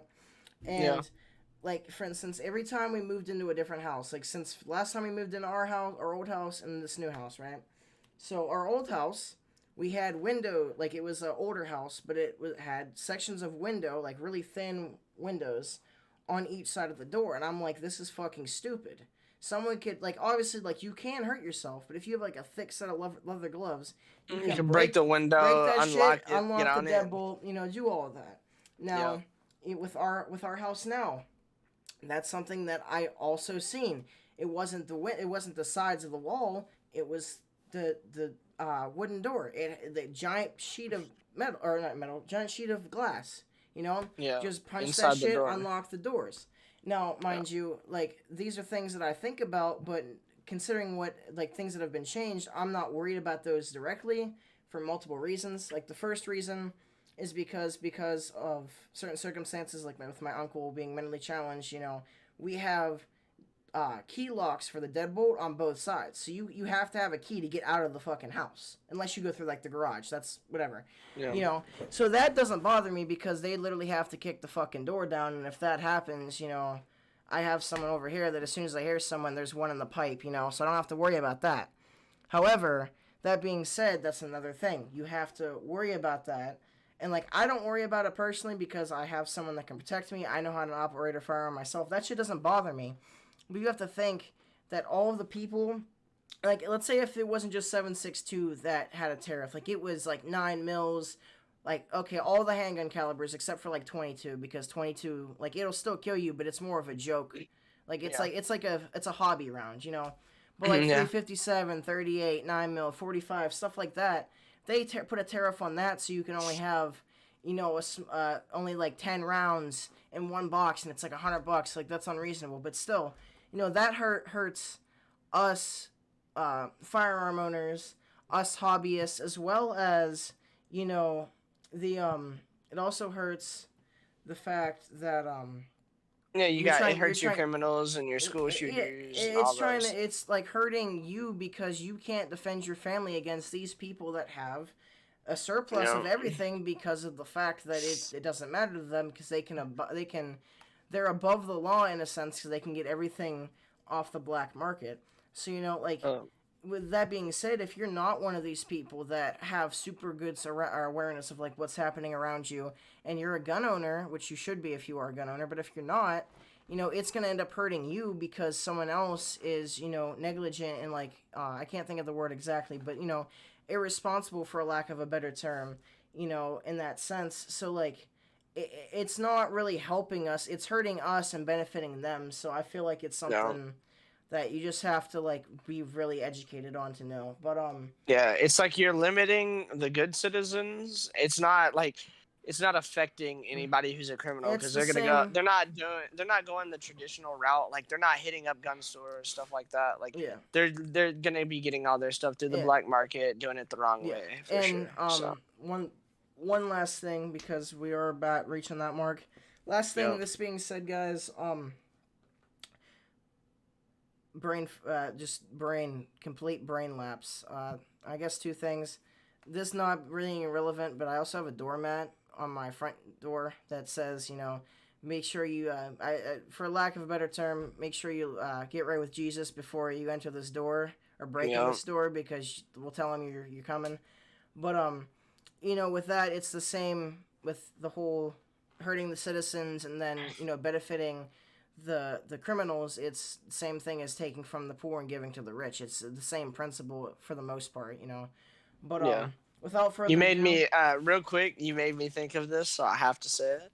My aunt has a sign on her property that says, "We don't reach for the phone, we reach for the gun," yeah, I've and also it straight up says, "Trespassers will be shot." yeah I've also seen signs that, like, this was before like ammo was like a concern.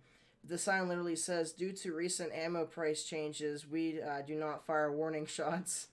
You Yeah, know, but when they made them cheaper back in the yeah, day. you know, like I said, guys, I guess we can start promoting everything before we hit our outro. As you can see at the bottom of the screen, I actually was able to put it in. They're not really all leveled together because I didn't have a whole lot of time to do that, as well as like We're getting it together, our overlays with like our whole camera situation. It's not the best, but we're making it work and getting it fixed. But little by little. With that being said, guys, make sure if you're on the stream version of the podcast, make sure to drop a like, hit a comment, hit that subscribe button if you're new, hit the notification bell, get notified of every time we stream here on the Blind Rage podcast. or if you're also here on my main channel, which is being streamed on as for like my content itself, which is like COD content, Rainbow Six content, stuff like that. Um, as well as make sure to check out the Blind Rage podcast. Link should be in the description or on the featured channel page. Make sure to check out both of Nick's channels. Sir. Blind Nick and Blind but Deadly, where this boy literally slams everybody in Call of Duty, plays the competitive scene as well as gets the mastery camo in pretty much every COD. Um, Yep. Also check out my Twitch, Next MRV on Twitch, where I have been streaming. I haven't been able to stream very much this week, but at one point this month I was on a 15 streaming streak. So we're trying to get back into that whenever I have more free time. Also, Nick doesn't at the moment. Nick doesn't stream on. I'm sorry. To mention, because I know what you're about to say, the Twitch is Blind but Deadly now as well. So it's the same as my second channel on YouTube. So my second channel is Blind but Deadly I'll have to change it then for because in the YouTube, overlay I have it as 2ICTV. and yeah, well, I just Yeah. noticed that, and I wanted forgot about to that, throw yeah. that out there. But yeah, just I mean, like like Mike was gonna say, I don't ever really stream on it or do much on it. But if it does But when happen.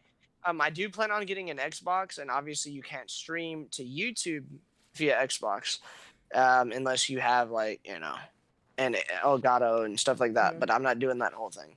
So streaming to Twitch is my option that I do there. So if I ever do get my Xbox, the new Xbox One X, not the newest like the Series X, but I want to do the Xbox One X.